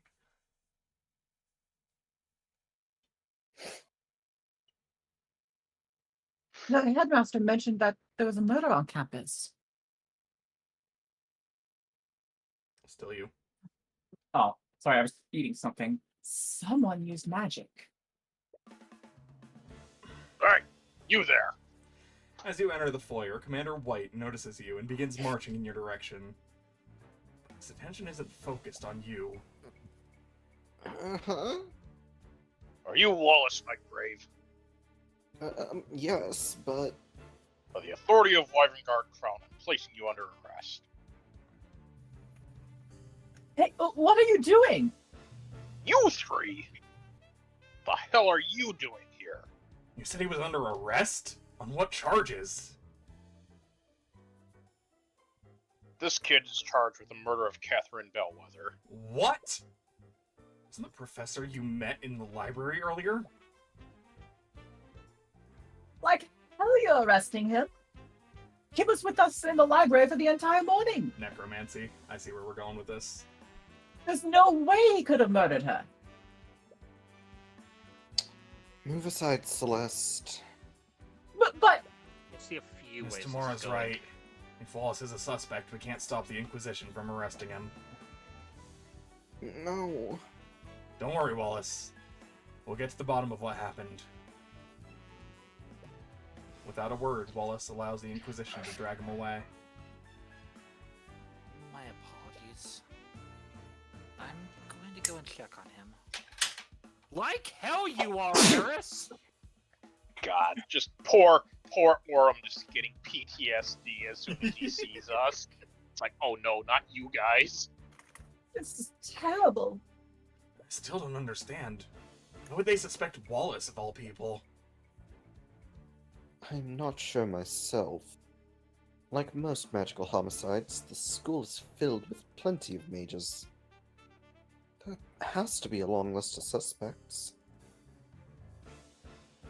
Isn't there anything we can do? We're Question, gonna go what? investigate what happened. Cuthbert? Yeah? He hasn't accepted you as his attorney yet. Don't even know if he'll be working this case. But I know that he's innocent. I can't just sit here and do nothing. Well, I clearly can't stop you. But please remember that being an attorney is your job.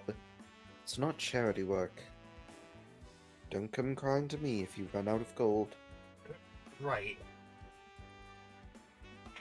Anyways, I still have some business to take care of in the city. Will you two be okay handling this while I go get myself... Actually, Yes. I can't even... We'll take care of this. Good. I'm gonna find an alley to see if someone will actually stab me. I'm gonna It raise is- so many death flags. It is actively, like, worrying me that I haven't perished Just yet. Ruby comes into the scene like, it should have been me, not her. It literally should have been me. I'll leave everything to you then. No lie, I was literally expecting us to have to, like, indict Bellwether. I wasn't expecting Bellwether to be the fucking victim. I'll... Alright, let's go, Celeste.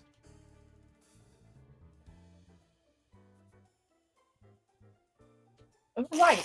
No, left. No, right. We go left. I'm just gonna keep going backwards. Been a few hours since Wallace was arrested. You and Celeste were with him during the lockdown, so the Inquisition had to take your statements. But the more they questioned you, the more you could tell they had doubts about your testimony. You'll still need to do more if you want to establish your alibi, establish an alibi for Wallace.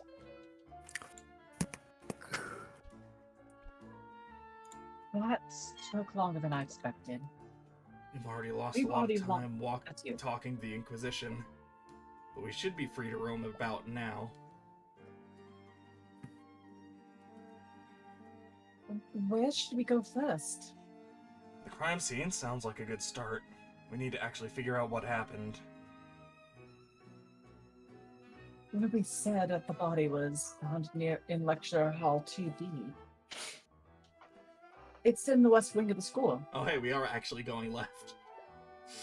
We go left. Alright, seems like a good place to start. Alright, let's go to Fellow Tower.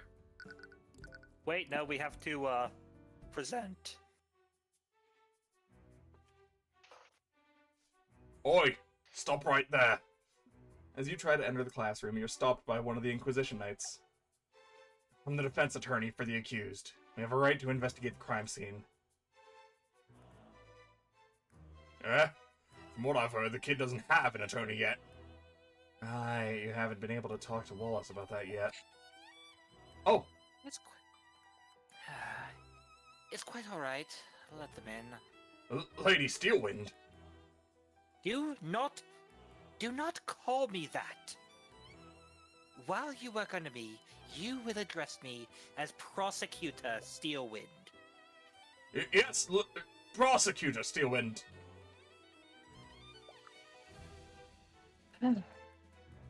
What's that smell? As you enter It's the the smell classroom, of you find owing yourself me. inhaling a sour and rancid odor. The stench is so overwhelming that your eyes begin to tear up. Mustard gas. Don't worry. Mustard gas. You eventually get used to the smell. What are you even doing here, Steelwind? I'm here to coordinate the investigation. You look around the crime scene. There isn't a single Inquisition Knight in the room. Isn't that the Inquisition's job? Due to the circumstances, I've decided to handle this case personally. Well, since you're here, could we ask you some questions about what happened? I assume that you're planning to defend this case. That would make you my opponent. To what do I have to gain from helping you? Right. However, I would be willing to answer your questions. But only if you answer some of mine as well. Oh, okay. What could she possibly want to ask you? I have a quick gross. thing Mm. just to bring up that it just hit me looking at the two characters back to back. Obviously, anime same face syndrome. But we also have the similar hair, some of the similar expressions, and the fact of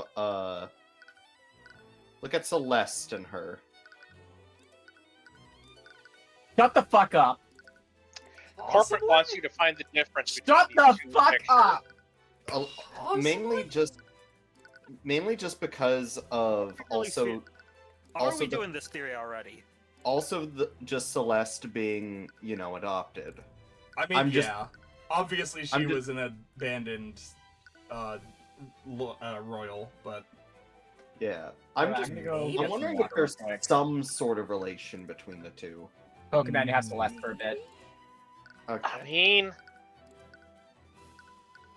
Eddie's been right about these kind of hunches before in the It's past. true. Miss McCoy, it's my understanding that you were adopted. Wow. Do you happen to know your birth Oh, parents? we're just diving right into this. Are we diving right into? Hey, isn't that too personal a question? You agreed to answer my questions, didn't you? But I don't think you meant. It's fine, Tyrion. I'm fine with answering if it helps Wallace. I don't know who my birth parents were. I've never tried looking for them. See. If I recall correctly, a spell compendium only contained one spell. Considering your upbringing, how did you learn Mage Blade in the first place? I bought a scroll from a merchant a few years ago. Had Mage Blade's spell formula on it. But I know more than one spell now. It's actually just a few. I actually just learned a few new spells today. I'm sorry, spells? As in plural. How long did it take you to learn these spells? A few hours, I think. What? What's that just now? I see. See. Oh, sorry. The Well, I think that's all I need to ask for now. Okay. So, I'm gonna throw my own hat in the ring. I don't know if she and Steelwind are related, but I do think from that implication, Celeste is directly tied to the original line of fucking heroes. potentially. Or she's draconic. Something like that. Definitely getting vibes of, like, direct descendant of the fucking dragon.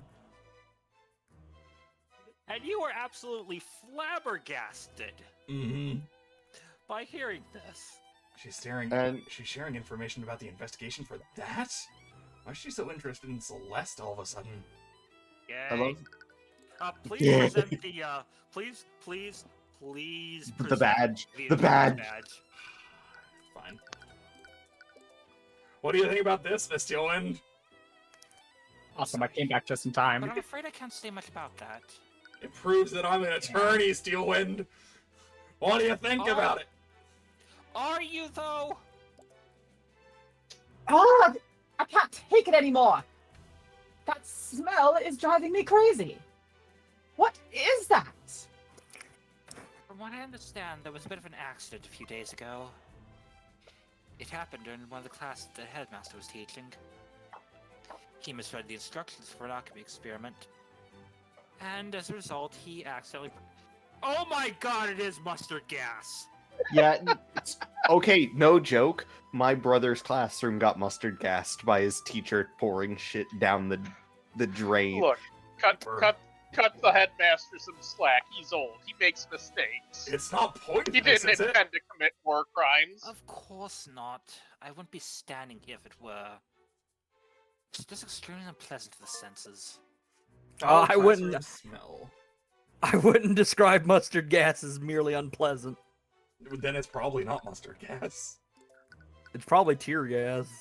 Something like that, yeah. Point is, it's still a gas and it's not good. Oh, 100%.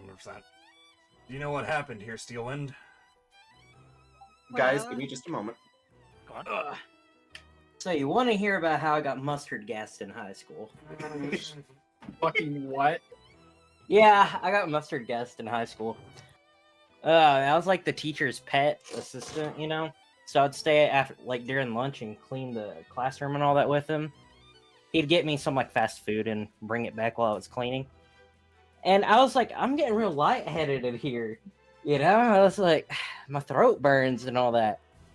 And I asked him, like, what he cleans with. And he's like, oh, yeah, you know, I mix, like bleach, Windex and, like, some ammonia cleaner.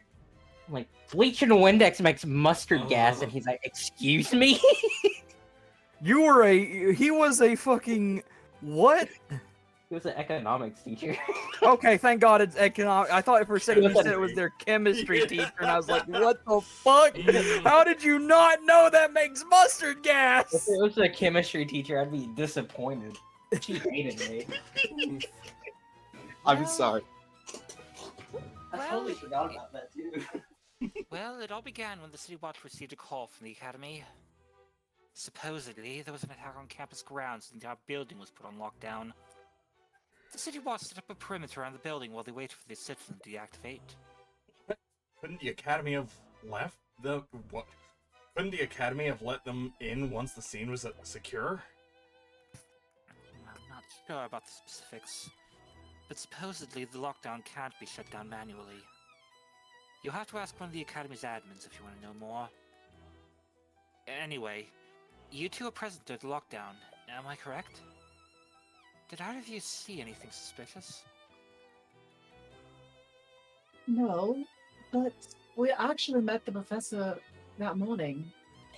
She was still alive then. I see. That does match with the accounts from other witnesses. Do you have any idea what you went after at the library? Flashback. She said she was going to meet with the headmaster. He also mentioned that when I questioned him. She attended the meeting as planned. If the headmaster met with Bellwether, you'd probably want to speak with him next. He must have found a way into this classroom afterward. Would you happen to have a map of the Academy? I do. I have extra copies if you'd like one. How convenient.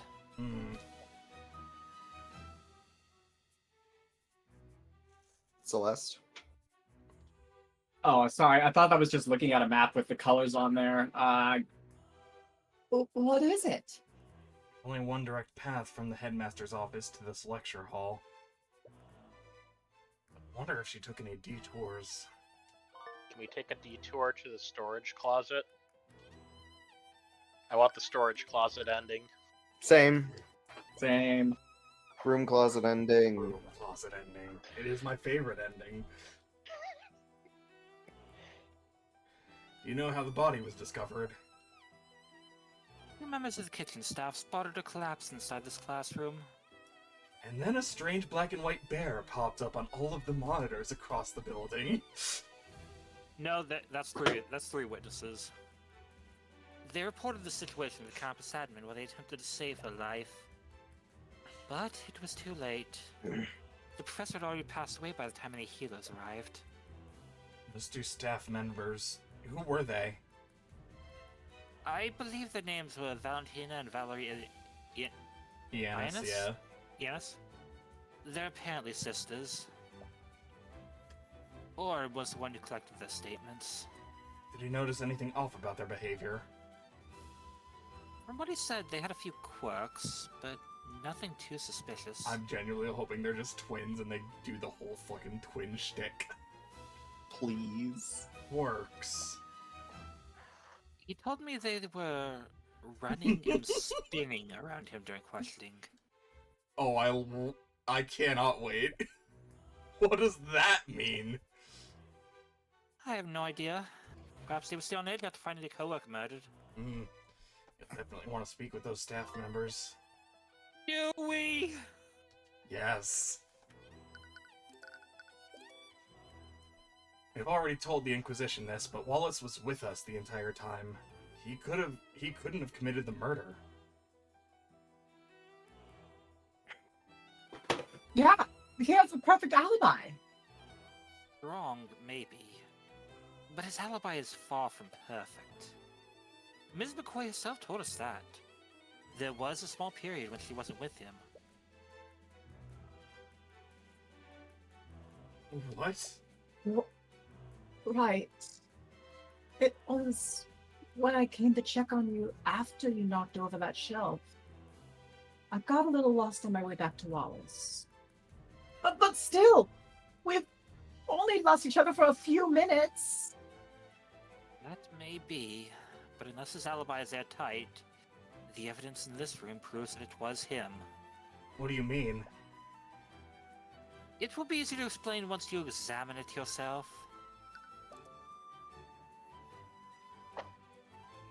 Oh, Tyrion, I almost forgot.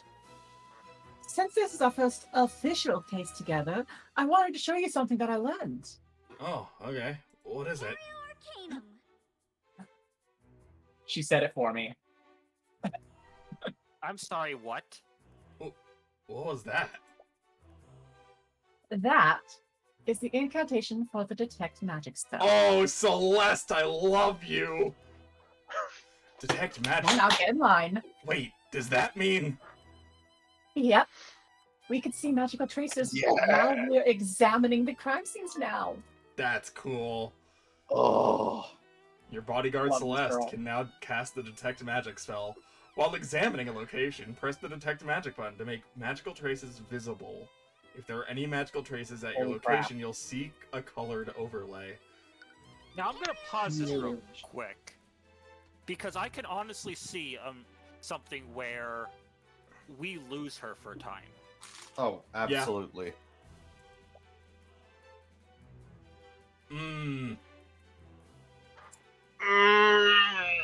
There's a trace of illusion magic next to the body.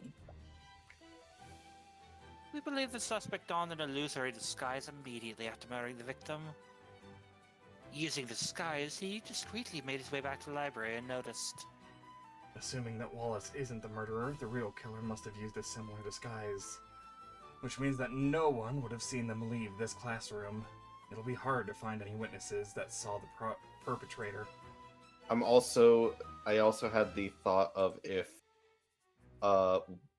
what's her name was and still is under illusion and the victim is actually someone else. Eris, you mean? Maybe. Eris? No, I'm meaning the What? victim. Oh, sorry. What's wrong? There's a trace of necromancy on the body. Necromancy? Isn't necromancy the type of magic that creates undead? She's not just going to get up and walk away, right? We're honestly not sure. That's part of the reason I've stationed myself here. What does that have to do with Wallace? Oh? You didn't know? You- Wallace Nightgrave is a necromancer. What? The person with He Nightgrave as has a last name grave in his name? I mean, necromancer? It's almost We like believe- none of you guys look at the text box, which tells you a mage's profession. We believe that he drained the life force completely using a necromancy spell. That's why there are no visible wounds. Here's the autopsy report. It will tell you everything that you need to know. Died at 2:01. Body shows no signs of cuts or bruising. The alchemist report has verified the death was not caused by poison or disease. Body shows traces of necromancy and illusion magic. Cause of death is not apparent, but very likely caused by necromancy magic. No, obvious. They're never going to suspect that's the outdated autopsy report. But in the modern day, even the Inquisition doesn't commonly deal with necromancy. They're all on edge about whether the spells he might have used. So I'm here to make sure that nothing unholy happens to the body. The body that we Can't can't believe see. it. You've heard stories of necromancers before. But why would Wallace be studying something like that? I just want to point out to the stream that I sent something earlier. Dead men tell no tales? Wrong, Your Honor. As a necromancer, I literally summoned my first witness. The victim. Oh my gosh, right. I did not mean to call this. Even if Oh my Wallace is a gosh. necromancer, aren't there plenty of other mages who can cast necromancy spells? This is an academy for mages, after all. No, there are no laws against it. But the knowledge required to learn necromancy is heavily controlled. No one in their right mind would dare teach necromancy beyond basic healing. Bitch, are you kidding me? Oh, wait, oh. Bitch, are you kidding me right now? Hello? Oh! Hello? What? How? I think I know where that's going. I'm gonna flip my lid. Are you kidding me right now? No, they're not. Frankly- Frankly, I'm surprised even one student at the school is out to learn it. I'm sorry, healing magic. Yeah, you're on the same thing I am. Mm. Yeah. I can see why. Sorry, stuffing myself with crepes. Because of this specific piece of evidence, we know that he's the murderer. Still too convenient. It's the first time you've seen a thought from Steelwind. Normally, you can only see the thoughts of people who are stressed or excited. You doubt that Miss Steelwind is excited, so something causing her to be stressed? Is there something you're not telling us, Steelwind? Because something tells me that this case isn't as straightforward as you claim it is. If you truly believe that, then why don't you prove it? Yeah, I can't see any more thoughts from her. She must be subconsciously guarding her mind now. But she's clearly hiding something. You are staring at me like... very odd. I don't think there's much else here, but we may as well. The lecture hall has a window with a view.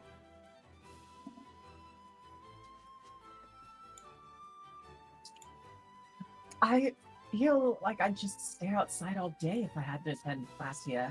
You're not much of a student, are you? Just can't spend hours sitting in one place. I need to move around. She was pretty antsy when you were studying in the library earlier. How have you learned so many spells if you're so distracted? I don't know. I just learned the spell formula and cast stuff. I see. Is that not normal? Does that make me better than you? Oh God. Like, my first thought is she's just a wizard. Like, she's just, oh, there's a spell. It's in my book now. Yeah. Victorian era Nigel Thornberry? Is this game just gonna involve us pitting Sai's favorite girls against each other? Is that Yes. what this game is going to be? Yes. Yes, which is why apparently I'm voicing Steelwind. It's a painting of some sort of musician. There's some text written below it. Dr. Nicholas Gossu, inventor of the arcane engine. His work revolutionized trade and travel across the seas. He was well known for not discriminating between the common folk and the nobility, judging his assistants based purely on their merit. When he wasn't conducting research within the Imperial Academy, he was known to comprise symphonies for the king in his free time. Looks like he was a man of many talents. Renaissance man. A bard, even. Oh, they have books here too. They appear to be textbooks about alchemy. Oh, lame. Fucking... This must be where the students sit during lectures. I can't imagine sitting in one place all day. Have you never attended a class before? No, we never had a proper school in Cornhaven. I mainly got my education from books that my parents brought from traveling merchants. What about you? I used to attend a public school in my hometown, but after Miss Timora adopted me, she handled my education personally. that face looked very sad. Oh yeah. I can't believe the professor is dead. The professor is dead? The professor is Yes. dead? She died! We just saw her this morning. There's a chalk outline around where the body was. It appears that most of the blood came from her abdomen. Is that where the fatal wound was? There's a lot of blood in this puddle, but there's no trail leading to it. There aren't any magical traces anywhere else in this room. I doubt the murderer used magic to clean it. Oh. Why is it whenever I take a bite, my line comes up? You're an assistant. Celeste just knows. Welcome to me in all of Zero Escape. Does that mean that the murderer attacked her in this room? Maybe, but it's hard to say for certain. Bloodstain under the body. There's a pool of blood where Catherine Bellwether's body was.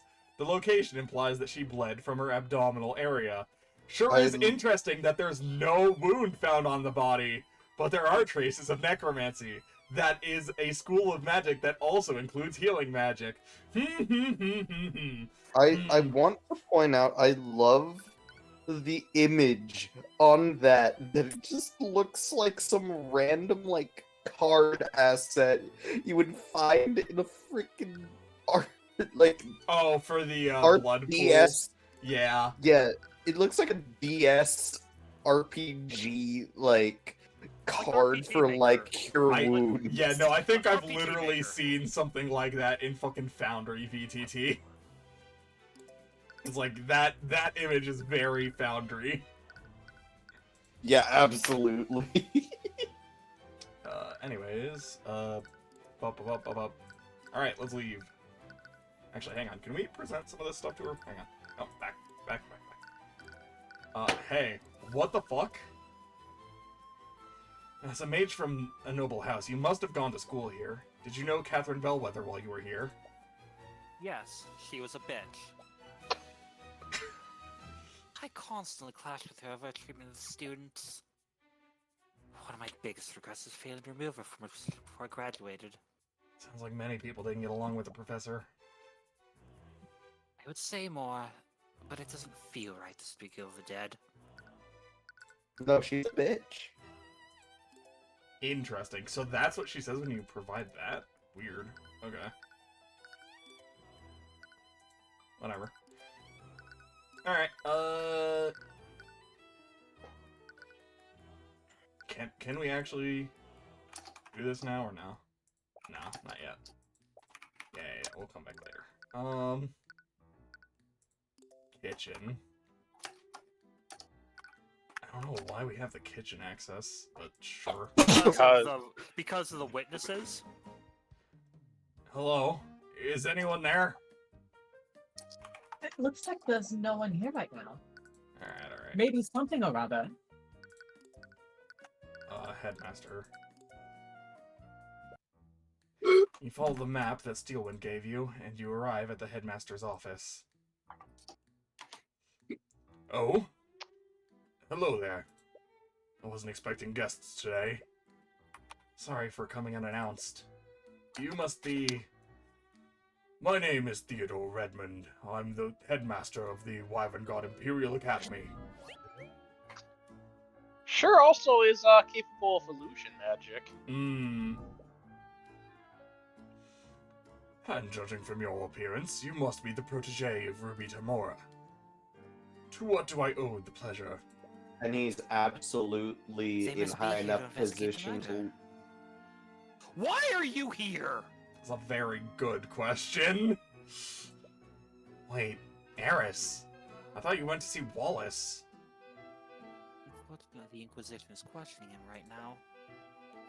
They aren't allowing visitors. He must be so scared right now. I hope he's okay. Right, she had the same exact experience not too long ago. If there's anything I can do to help, please let me know. I Go ahead.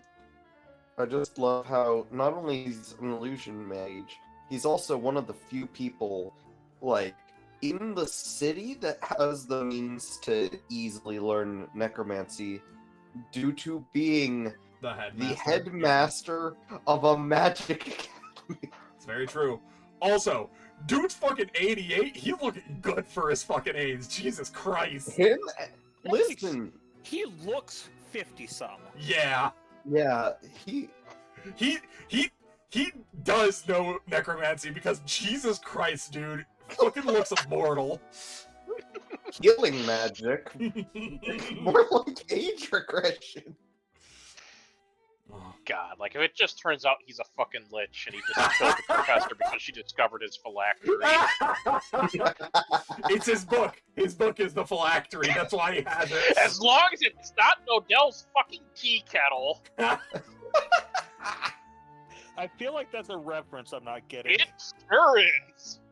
Oh, D&D campaign. Eddie and Curb know that one very well. Mm-hmm. Oh, this is terrible. To think that one of my prized students would be accused of murder. We heard that we heard your voice on the intercom when the lockdown happened. Are you the one who triggered it? Yes. I activated it when I received a call from one of the staff. They reported that Professor Bellwether had been attacked. Headmaster's actions have been added to your notes. How does the lockdown system work? It's an artificery network that covers the entire academy. In the event of an emergency, I can activate it using this stone. The headmaster pulls a glowing stone out from his desk. You can hear the hum of magical energy emanating from it. Once activated, the system creates magical barriers throughout the building. It's designed to contain and protect each room in the building. Could a powerful mage breach any of those barriers? I doubt it. The barriers can withstand a great amount of force. They even block mages from teleporting through them. And once activated, even I can't turn it off for an hour. Very fun way to set up locked room mystery. Mm-hmm.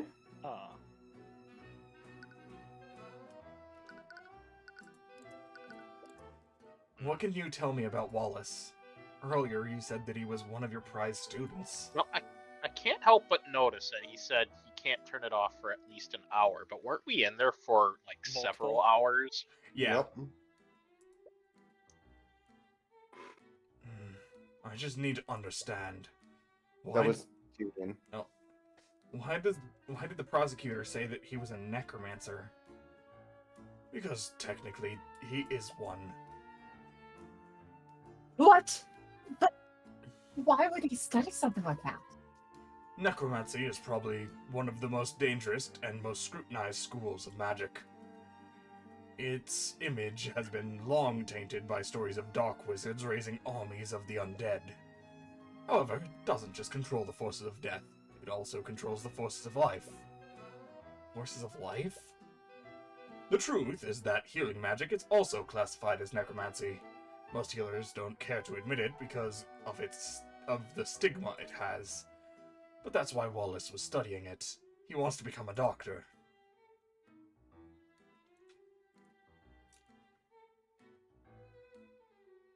But there are plenty of mages who know healing magic. Why is Wallace being singled out? For years, he's been studying necromancy beyond basic healing spells. He believes that high-level necromancy could revolutionize modern medicine. Unfortunately, many among the faculty don't see it that way. Wallace doesn't hail from a noble house. He's a mage that was born among the common folk. He's like me. Many of the faculty fear that he'll use his knowledge to raise armies of undead, just like the necromancers of old. The Imperial Academy isn't even permitted to teach it to students beyond basic healing spells. Then why did you allow him to study it? After everything that's happened to him, I made an exception. Everything that has happened to him? I'm not at liberty to say more. You'll have to ask him if you wish to know more.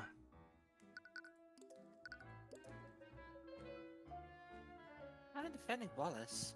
You'll need a spell compendium, am I correct? Yes, having a client's compendium is instrumental to acquitting them. You may find that a bit difficult. You see, after a sudden incident, he destroyed his compendium. What? Why would he do that? Doesn't he need that to use magic? A spell compendium is a device mages use to keep track of what spells they can cast. It's really convenient for remembering the formulas and incantations of your spells.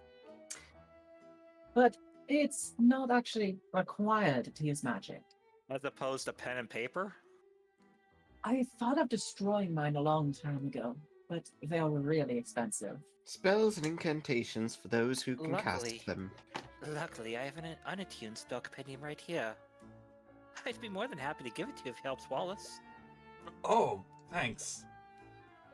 Wallace just needs to maintain physical contact with it for 10 minutes. After that, the compendium will attune to his magic. Just make sure that you don't let another mage like Celeste hold it. Once it attunes to a mage, no one else can use it. Why are you not attuned to it I then? was thinking the exact same fucking thing. I'm like, excuse me, bitch. You're a fucking mage. I have bandages on my hands. On their person. Hmm? Wait, but then how did... Wonderful. I just hope you can persuade Wallace to attune to it.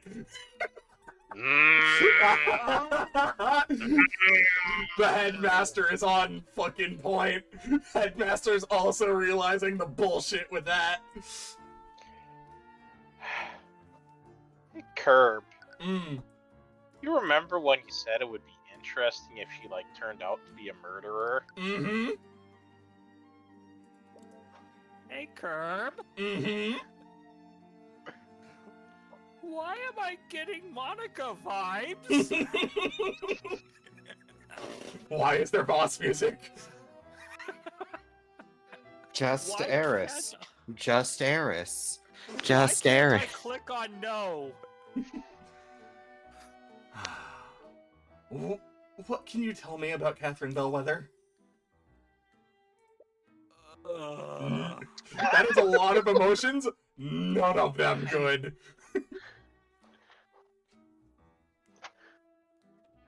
She was rather unpleasant to work with. Can you think of any enemies she might have?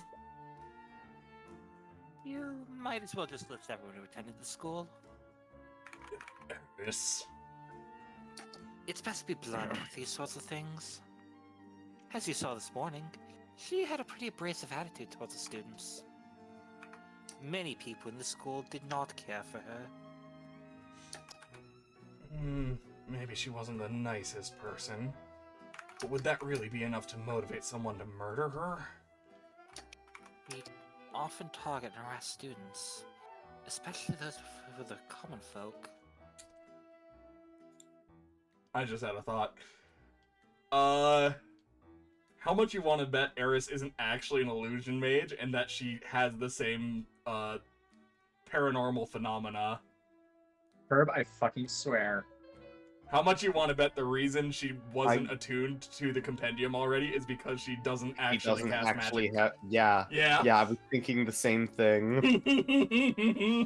and we all know Curb and I are both the preternatural predictors. Wednesday Adams ass girl. Pretty much. Holy shit, she is.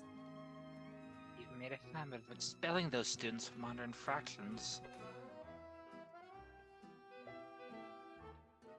For commoners, magic can be our ticket out of poverty. I can't imagine how it'd feel to have that opportunity unfairly taken from you. You put so much pressure on those students. Some of them even left the academy of their own volition. They couldn't handle her constant verbal abuse. Yo, Even then, new face.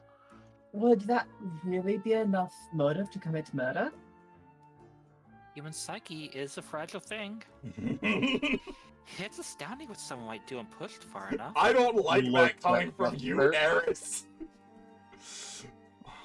What about her current relationship with the faculty? In some cases, it was worse than it was with the students. She'd often treat the staff like her personal servants. I've received many complaints from them about her behavior. Sorry if this sounds rude, but why didn't you just fire her if she was such a big problem? She used her position to curry favor with the noble houses over the years. As you can imagine, the Academy's board is controlled by the nobility. If I ever tried to remove her, they would probably support her over me.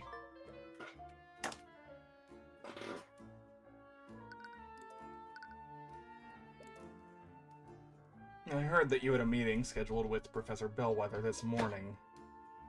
What time was this? And when did the meeting end? Our meeting was scheduled for noon. She arrived on time, and our meeting lasted until 1. Did anything seem off about her to you? No, she seemed her usual self. You detect a trace of fear. Is it nervousness?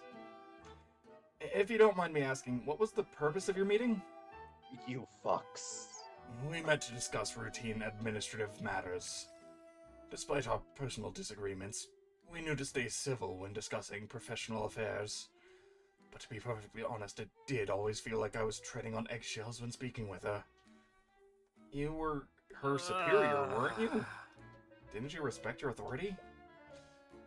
We had many arguments about how I was managing the academy. And she was very vocal about her distaste for the common folk students. She was difficult, to say the least.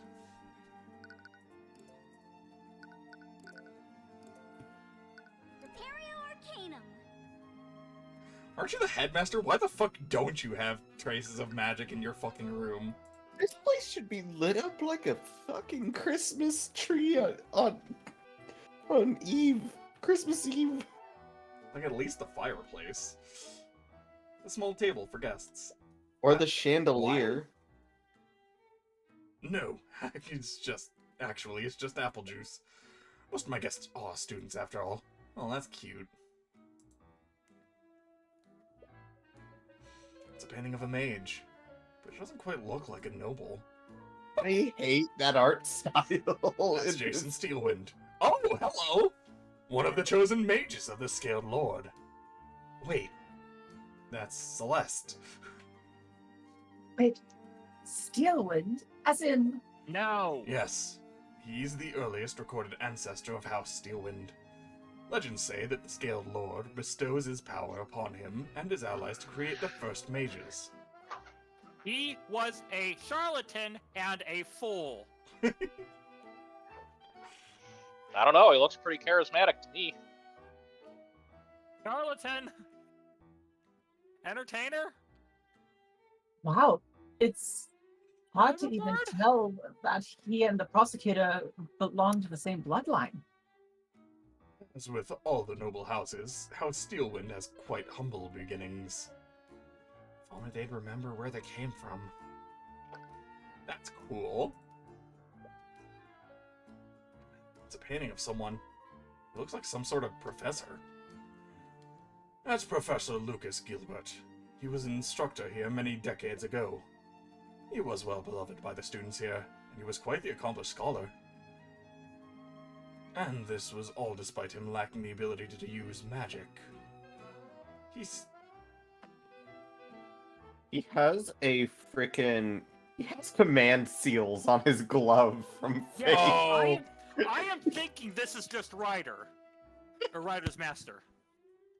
I'm trying to think of the guy's name. It's Waver. Waver. Waver Velvet. Hmm. Yes. Also sad as you. He studied magic without actually being able to use it? Yes, he was quite remarkable.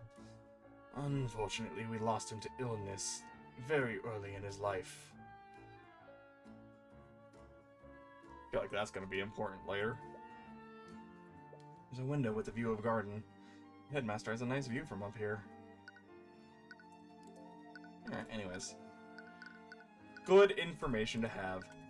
Hello. Is there more here now? Hello? Is anyone there? Alright. Tweedledee and Tweedledum, here we go. Be right there. Oh. Oh no! Paul! Sorry, but the cafeteria's closed right now. Actually, we're here to investigate the murder. We heard that 2 members of the kitchen staff discovered the body. Oh, that would be me. I'm Valentina Yanis. I'm kitchen staff. How do you know the other person? How about the other person? Do you know where they are right now? Oh, that would be my sister, Valerie. But I think she's somewhere else on campus right now. If You're with those knights. We've already told them everything we know. Actually, we're investigating separately from them. I wanted to ask you some questions about what you saw. I'm gonna have to remember those details again. Sure. Hmm? To start, can you tell us how you and your sister discovered the body? Right. Sister and I were walking in the hallway from the kitchen to the west exit. We spotted the professor in a nearby classroom. She was lying on the floor and bleeding. I used an emergency communication device to call for help. Bleeding from where? While I was doing that, my sister tried to wake her up. That would imply that Valerie thought she could be resuscitated. Did she know if the professor was still alive or not? We're not sure, but she wasn't responding at all. She wasn't breathing and didn't have a pulse. Also, she does not have a magical affinity. Nope. Yeah, she's just a chef. I'm just the help. Sorry. What do you know about the suspect in this case? His name is Wallace Nightgrave. He's a student here. He's that scary kid, right? The one that raises undead? Those are just rumors. We'd never do something like that. Necromancy? Oh god, no. But he studies necromancy, right? Have you ever actually met him? No. But I've heard the rumors. He's always hanging around the cemetery. I'm sure he's just biding his time, waiting for his chance to raise an army. This is actively a D&D like investigation. Mm-hmm. It can't be helped that people think of him that way. You can't help but be a little annoyed on his behalf. What can you tell me about Catherine Bellwether? Every fucking time! She is a bitch. Yet another set of complicated emotions. Well, I guess there's no point in hiding it anymore. She was a horrible person. She was really terrible to all of us. By all of us, do you mean all the Academy staff? Yeah, she always treated us like her personal servants. Sometimes she'd make messes on purpose just so she could order us to clean it up. Man, what a bitch. This probably sounds terrible, but I'm sure a lot of people are glad she's gone. Man, I just hope we can still keep our jobs. You're right, Celeste. Jesus Christ. Interesting. Why would she be worried about that? Did you ever feel like your job was at risk because of Bellwether? Yes, actually. She was actually planning to fire all the staff. All the staff? All the staff. That can't be true, can it? The Academy needs the staff to function. He's just pulling an Elon Musk. I'm not sure about Oh, the no. details. She was trying to replace all the staff with AI, aka the fucking animated, armors. Oh She my re- god, she really she re- was. That she would replaced- explain why she would consent to doing the voices. Mm-hmm. Well, thank God she was using AI and not I. Haha. I would prefer I over AI. At least Mm. she's right twice a day. I don't know about that, Chief. Or I over AI, yeah. Excuse me, are you talking smack about me? Oh, who? You know it, bitch. That's just what John told us. Or Jan. Who's... Yeah, well, let's say Jan, because that's usually how it's pronounced. Who's Jan? He's one of the Academy's custodians. You can probably find him cleaning the halls if you look around. I have not moved from this position the entire conversation. Celeste, this room was close to the crime scene. Could you cast Detect Magic and scan for magical traces?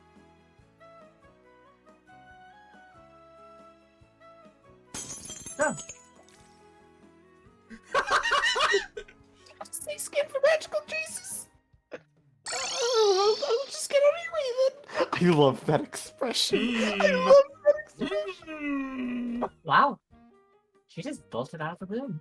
What was that about? Prepare your Somebody's using illusion magic.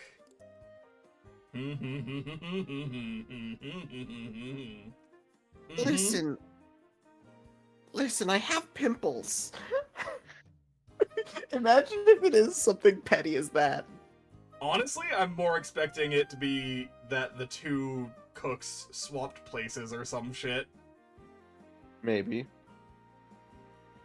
Oh god. So one of them is Iris. Or it's something dark, like she's hiding wounds. Red. What?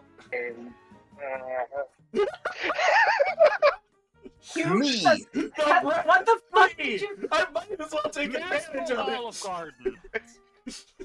You two eating that many carbs isn't good for you. Yeah. Magical Olive Garden. Got it. If too much bread bad for me, then why bread tastes good? And why bread free? Ye olde garden of olives. Please don't. No. I actively go and eat there every day. Or not every day, that would be insane. But like, it is every single day of my life. I always go there. it is like a 5-minute walk from my job. Okay, that's cute. Dude, I want Olive Garden. Is it worth it? Is it worth it? It is worth it, yes. Because Alright, no other place is worth it nearby. Fair. Yeah, that's rough. Also, fuck my back. This flight is. I got hit in the head in my flight because of the fucking person in front of me. I'm pissed off. I'm actually pissed off. Someone spot reclined their Valentina chair. then. while I was She's off it. speaking to someone in a blue-collar uniform. I assume this is Jan. It's Bigfoot. Could this be the custodian that she mentioned? Yeah, probably Bigfoot. I like the question mark there.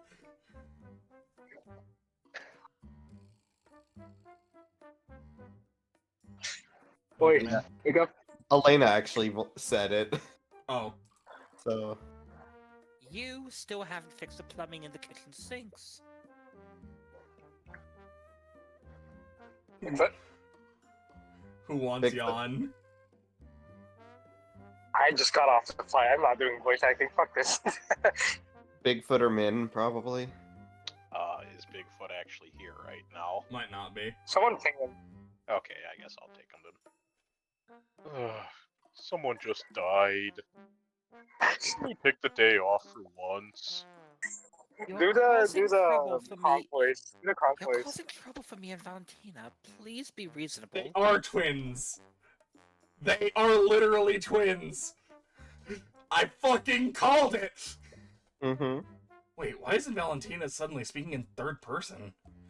Oh yeah, I love that expression. Oh, I love these two. Big X mode engage. Valentina? Oh, my apologies. I can see why you're confused. I'm not Valentina, I'm a Sister Valerie. Big X mode engage. Okay. Yay! So I'm guessing it's less that Valentina... I get the feeling it's just the fact that Valentina wants to hide the fact that she knows magic. Like, she just wants to hide the fact that she's a mage, I think. Probably. I see the concept of identical twins don't exist. Yep. Sounds about right. To be fair, they also dress exactly the fucking same. Yeah, but that's what every identical twin does for jokes. Are you trying to trick us or something? You look exactly the same. I remember reading about something like this before. You two are identical twins, aren't you? You're both genetically identical to each other. Yes, we are. Wait, that means that she was the one who discovered the body alongside Valentina. Since we have you here, do you mind if I ask you some questions about what happened? I'm terribly sorry.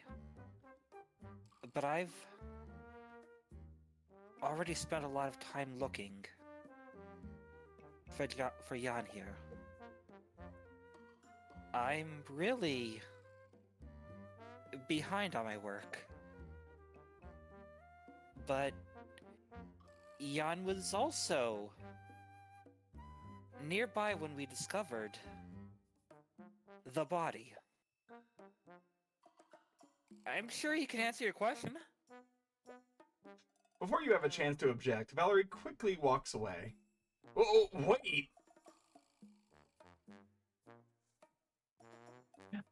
Do you want me to go after her? I'm pretty sure I can catch up to her. No, we don't want to scare those two more than we already have. I learned it. Longstrider, it's a ritual now. What? Anyway, Valerie did say that Jan was around when the murder happened. Maybe he saw something. Jan Hughes. Custodian. Also, it absolutely is pronounced Jan, because fucking look at him! I was about to say. I get it. I get the joke. Fuck. That's what.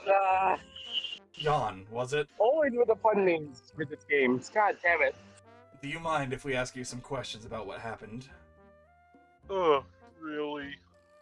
Well, whatever. At least I have an excuse to take a break now. You weren't He is- already. He has the color scheme of a freaking Snorlax. Honestly, yeah. So, Jan, Yep. you part of the staff here. God. Yep, I'm a janitor. I clean, and I do odd jobs here and there.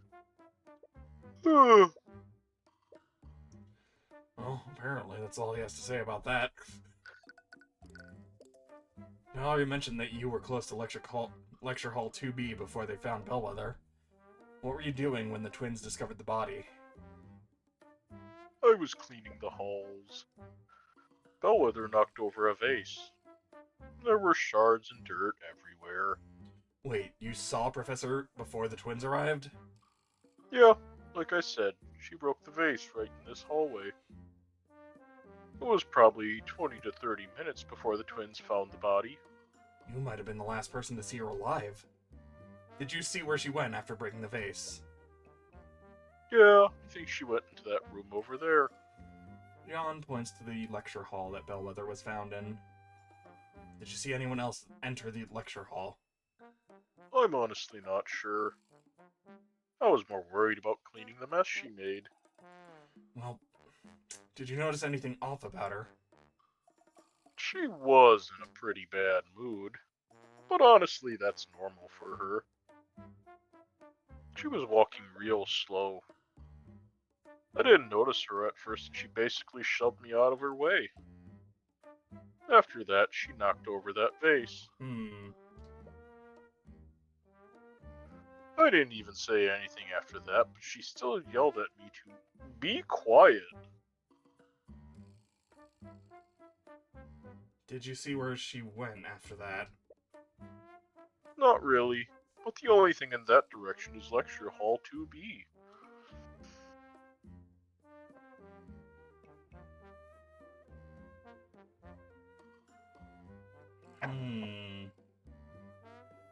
We see the map. Sorry, no, it's less about that. It's more about her yelling, "Be quiet." I think we've literally heard the suits of armor say that before. Wakey, wakey, it's time for school. It's 2B, I think it's this one, right? Yeah, but there's also 2A. He said the only thing in that direction is that, but yeah.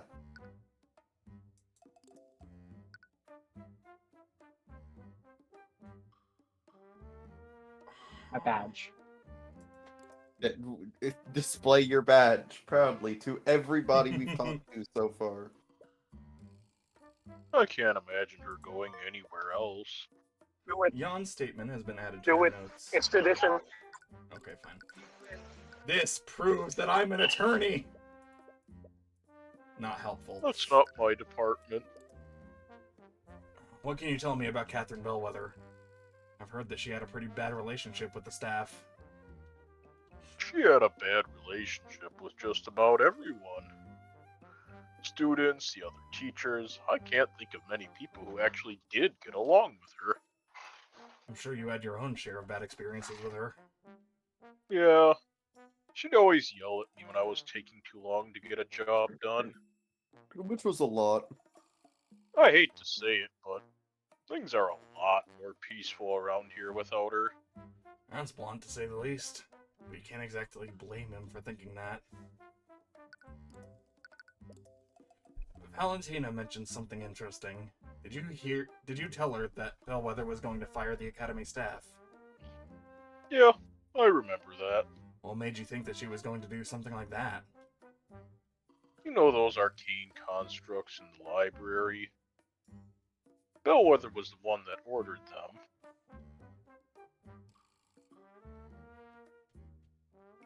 Oh my god, this is so cool! Well, a few weeks ago I overheard a meeting she was having with the headmaster. From what I heard, she was planning to order more constructs and entirely replace the staff. Yup. Oh. Called that one. Well, I'm sure the headmaster rejected her proposal. I don't know. From the way she was talking, it sounded like he didn't have a say in the matter. Oh, the headmaster would have the authority to fire the staff. Would she be that confident? Don't know. All I know is that she hated having common folk in the schools, even among the staff. She was really miffed that he was hiring common folk from the community center.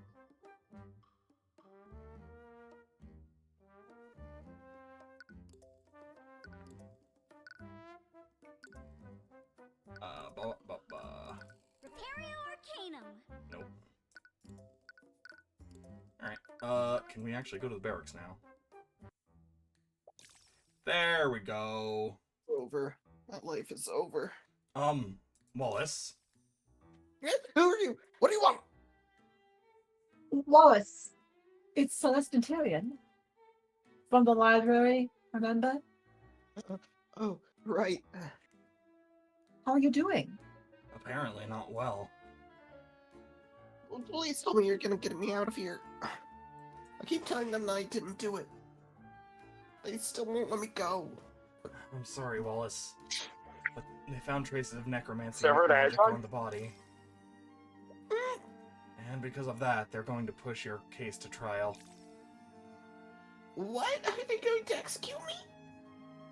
This can't be happening. I feel the walls closing in. I can't breathe. Please calm down. We know you're innocent. Are we actually depicting a panic attack here? Probably. That said, would you let me represent you in court? Oh, right. You said you were a lawyer. But I don't really have any money to pay you with. Don't worry about that. For now, let's just focus on getting you acquitted. What? Are all his clients not gonna have money?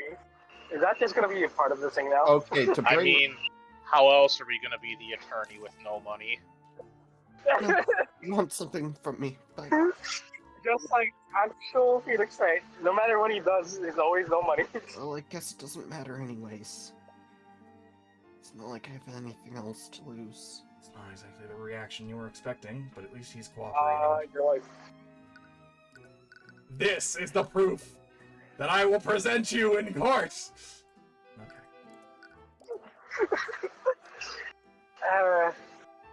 Beautiful. I don't understand. I was with you in the library the entire time. Why do they still think I'm the murderer? It makes no sense, unless... You told the Inquisition, right? Did you tell them I'm innocent? We did, but as we said before, there are traces of necromancy on the body. With the state of the body, they believe that she was murdered with a necromancy spell. Apparently, that makes you their prime suspect. I see. Wallace, we heard about the type of magic that you're studying.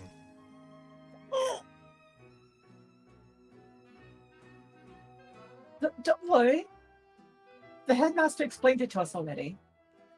You just want to use necromancy to become a doctor, right? I understand that you have reservations about talking about your magic, but in order to build a case for you, I need your spell compendium.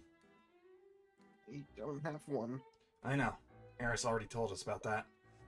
That's why she gave us a blank one for you to attune to. Do I have to? It's your life on the line. We need all the information we can get to help you. Sorry. You're right, I'll attune to it. Wallace's spell compendium has been added to your notes. Prestidigitation. Prestidigitation. Mend wounds. Menos. 1 minute.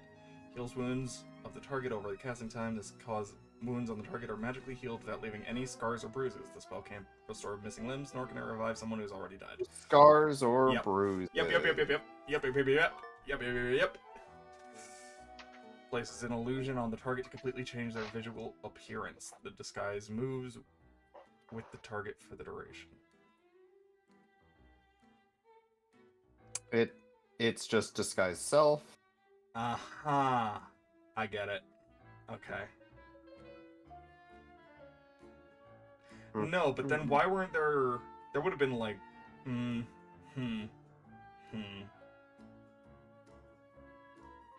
the feeling you're getting ahead of yourself again, Herb. Very possible. I bet you're asking about,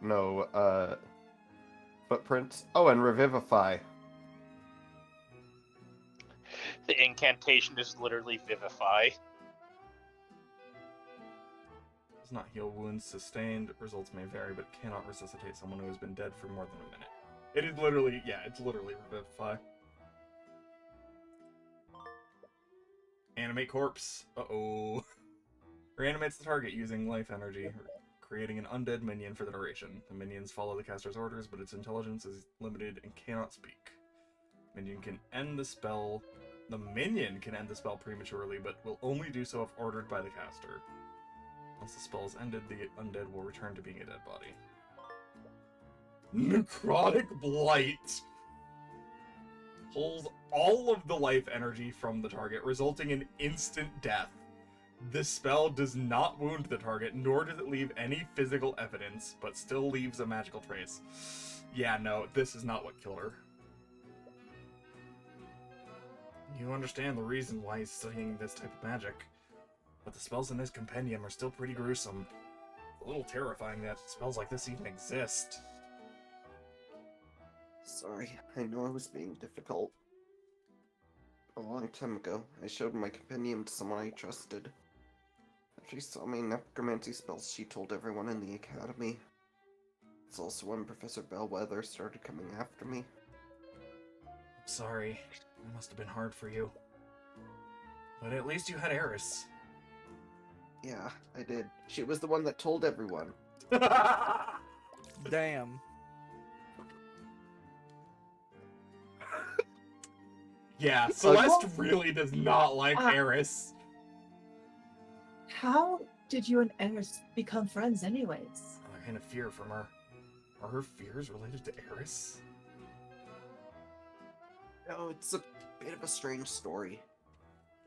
Sometimes the other students would steal the ID number off my locker. Then they'd switch it with the one on another locker. That was funny whenever the owner got angry with me. Eris had a bit of a reputation around our school. Not sure why, but everyone was scared of her, even the students from the nobility. It's probably due to some baseless rumors.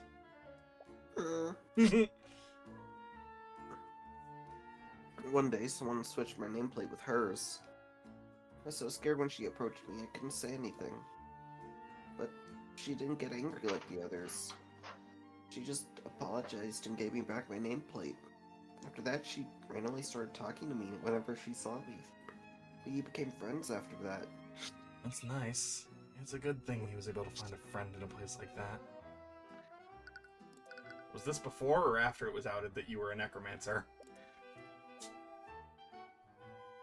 So I have to ask, if it's caused you so much trouble, why are you still studying necromancy? I want to use it to become a doctor. The headmaster told us the same thing, but you could have just stopped after learning the healing spells. Why are you learning spells that can steal people's life force and raise them dead? Life and death are two sides of the same coin. That's the key principle behind necromancy. First Undead was actually a failed attempt to resurrect a human using magic.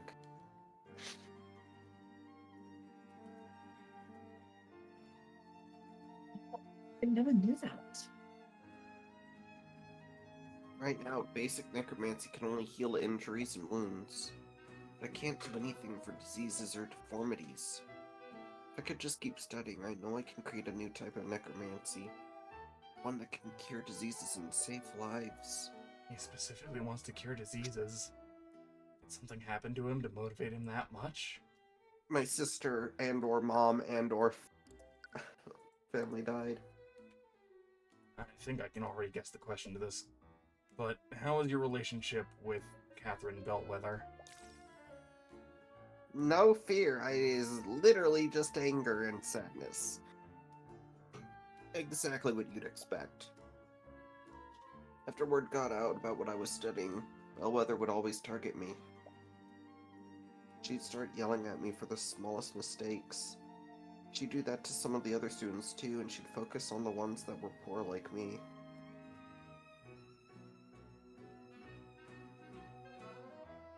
That's terrible. I'd wake up each day dreading the possibility she'd notice me in the hallways.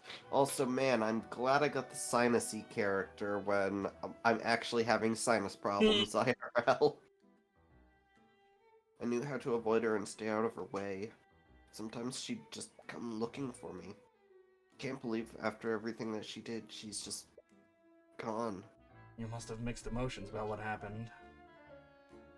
I honestly don't know how I feel about it. To be honest, I always did wish she would just disappear. But now it's finally happened, I feel more afraid. Even with Bellwether gone, his trauma will probably still linger. Get right back. I think I'm starting to put things together now.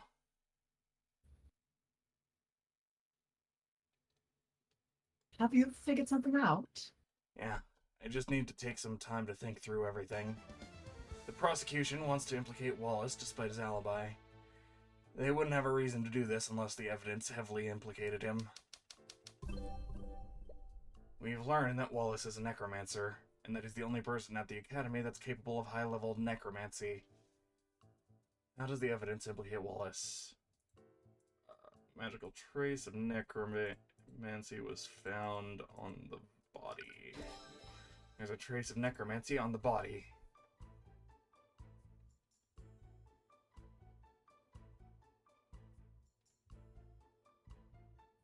This means that they think that Wallace used one of his necromancy spells. Even without seeing the traces, it's pretty obvious that magic was used on the body. Right, because there aren't any wounds on it. And the autopsy report found no signs of poison or disease. If I know Prosecutor Steelwind, she probably already has a theory on which spell he might have used. The prosecution will probably argue that Wallace used one of his spells to kill Bellwether. It was Blight, right? I think it's Blight. They'll probably say that he used Necrotic Blight. It's clearly prestidigitation.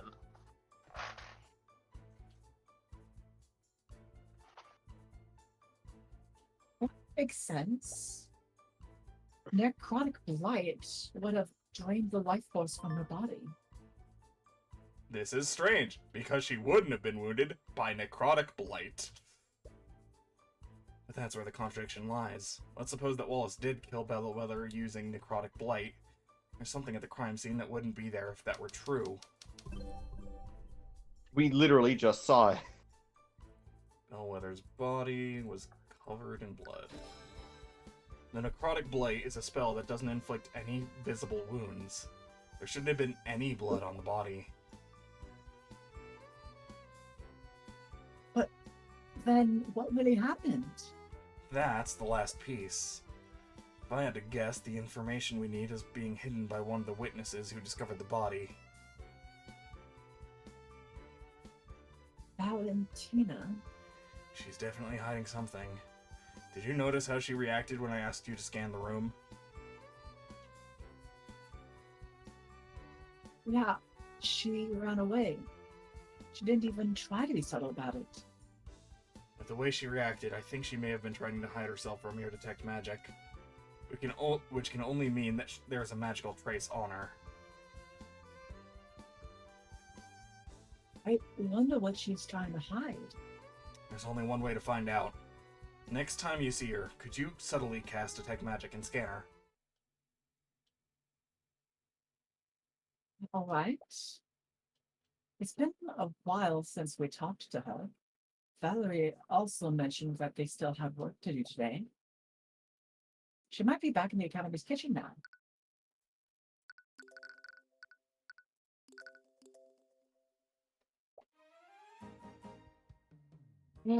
Those two are finally gone. Finally get some cleaning done. Okay, there she is. Use detect magic to scan her from here. Right. Just don't shout the incantation like you always do. I know that. All right, there goes. Repelia Arcanum. What the? What is it? There's a trace of magic on it. I knew it. Which school of magic is it? Illusion? Oh! It's necromancy. There's a trace of necromancy on her. What?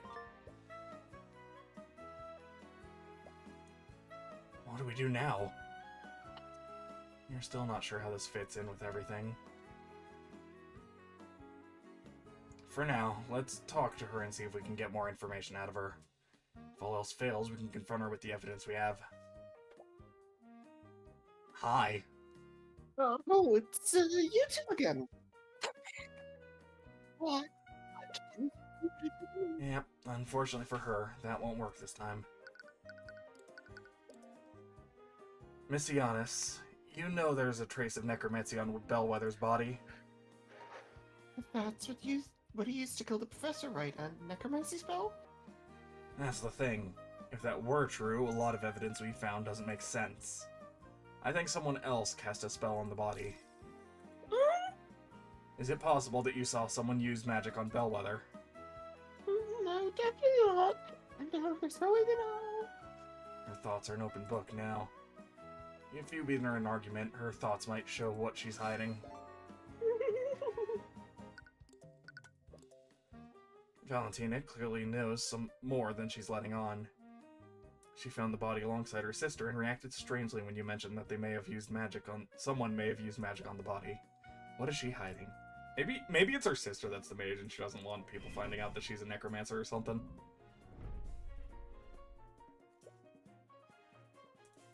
Whoop! Miss Giannis, there's something you're not telling us about. What are you talking about? I told you everything, you and Knight's everything I know. Got nothing to hide. My conscience is clear. Valentina is more concerned with protecting herself than doing the right thing. She will continue to hide her secrets unless she thinks that doing so is dangerous to her. She sees Wallace as a villainous necromancer and will not feel pity for him. My conscience is clear.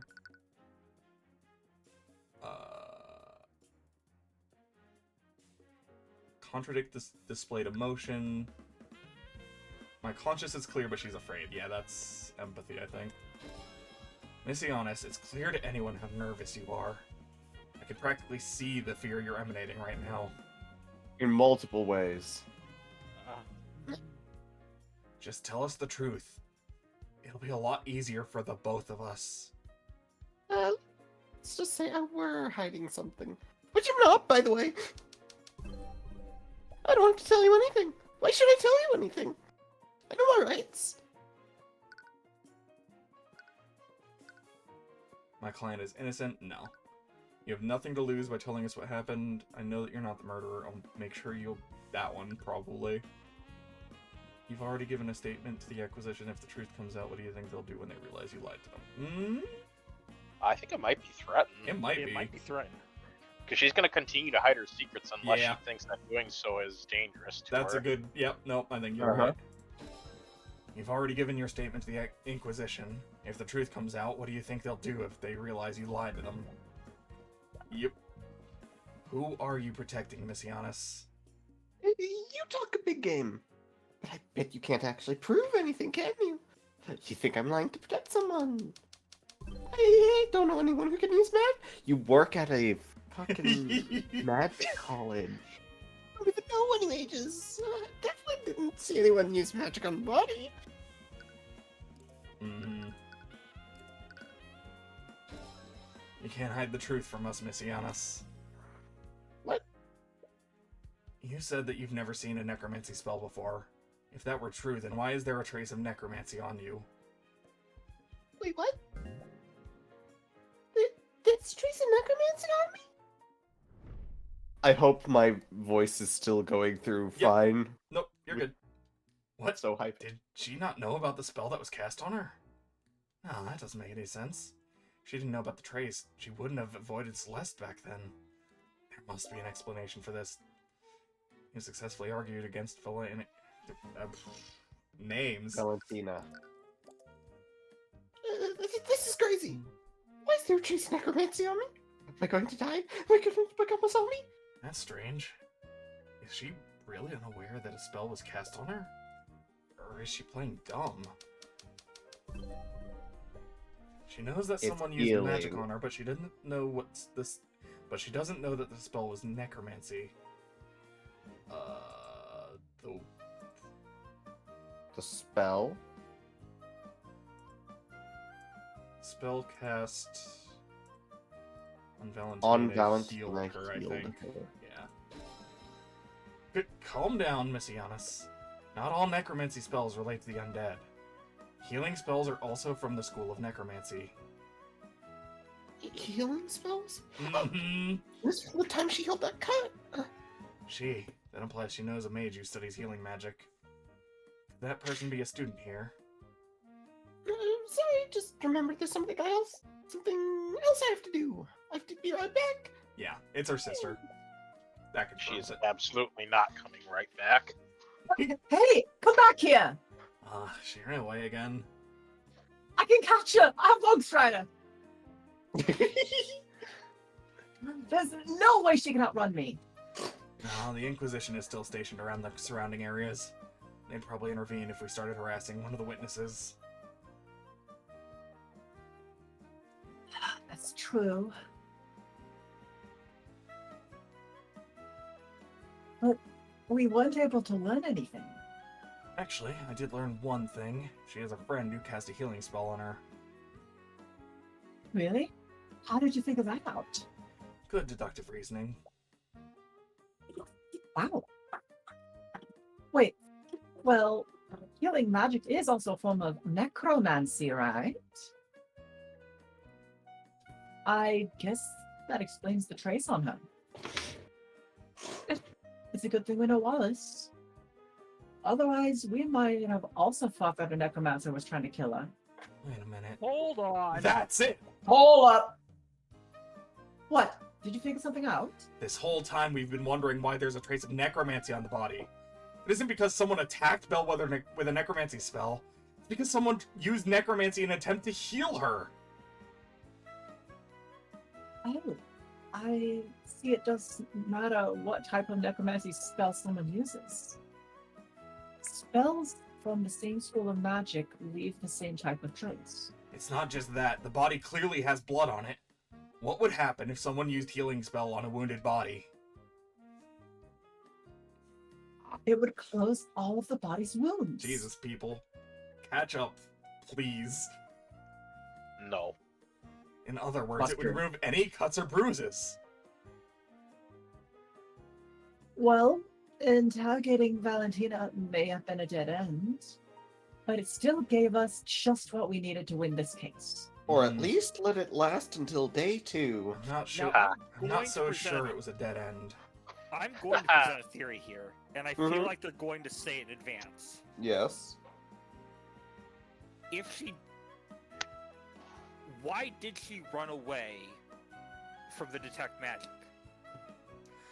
Because she doesn't want us knowing that her sister knows magic. Because she's registered as a non-mage in the school. And people that know magic but aren't from a noble household are mistreated horribly in this society. Okay. Also, yeah, wait I a minute. figured it was a whole. She had to know something happened. Yeah. Wait a That's minute. why she's. So Wait a is minute, this wait a a minute. dead end or is this an undead end? Haha. Wait a if only her sister knows that would make sense because magic is inherited by bloodline unless they were going to explain something about that. Mm. From the sounds of it, it seems like just everybody in a noble bloodline has magic. It does raise the question of like if her sister knows magic, why wouldn't she? So like Exactly. yeah, it is an interesting proposal. What do you mean? It's not that suspicious that she asked someone to heal if she injured herself. But if it's only that, why would she go to so much trouble to hide it? It's too coincidental. The wounds on the body were healed by an unknown person, and the person who found the body is hiding the identity of a healer. They have to be the same person.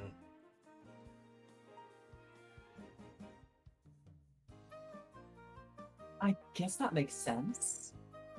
So, what do we do now?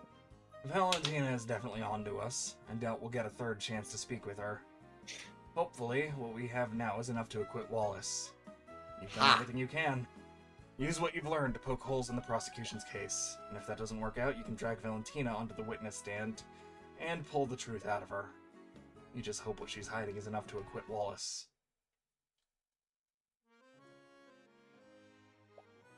Oh, hello! Hi, Weiss me. We say. Okay, no, wait. Should It I do is something? literally a Weiss voice, too. She has a fucking rapier. Oh my god.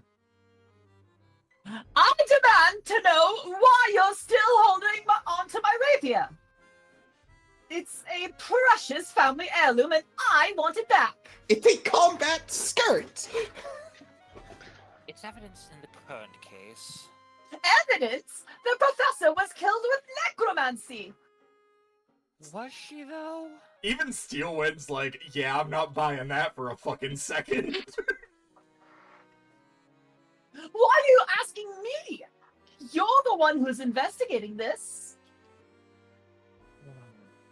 I suppose it doesn't matter. Just know that I will bring her murderer to justice. No matter who it may be.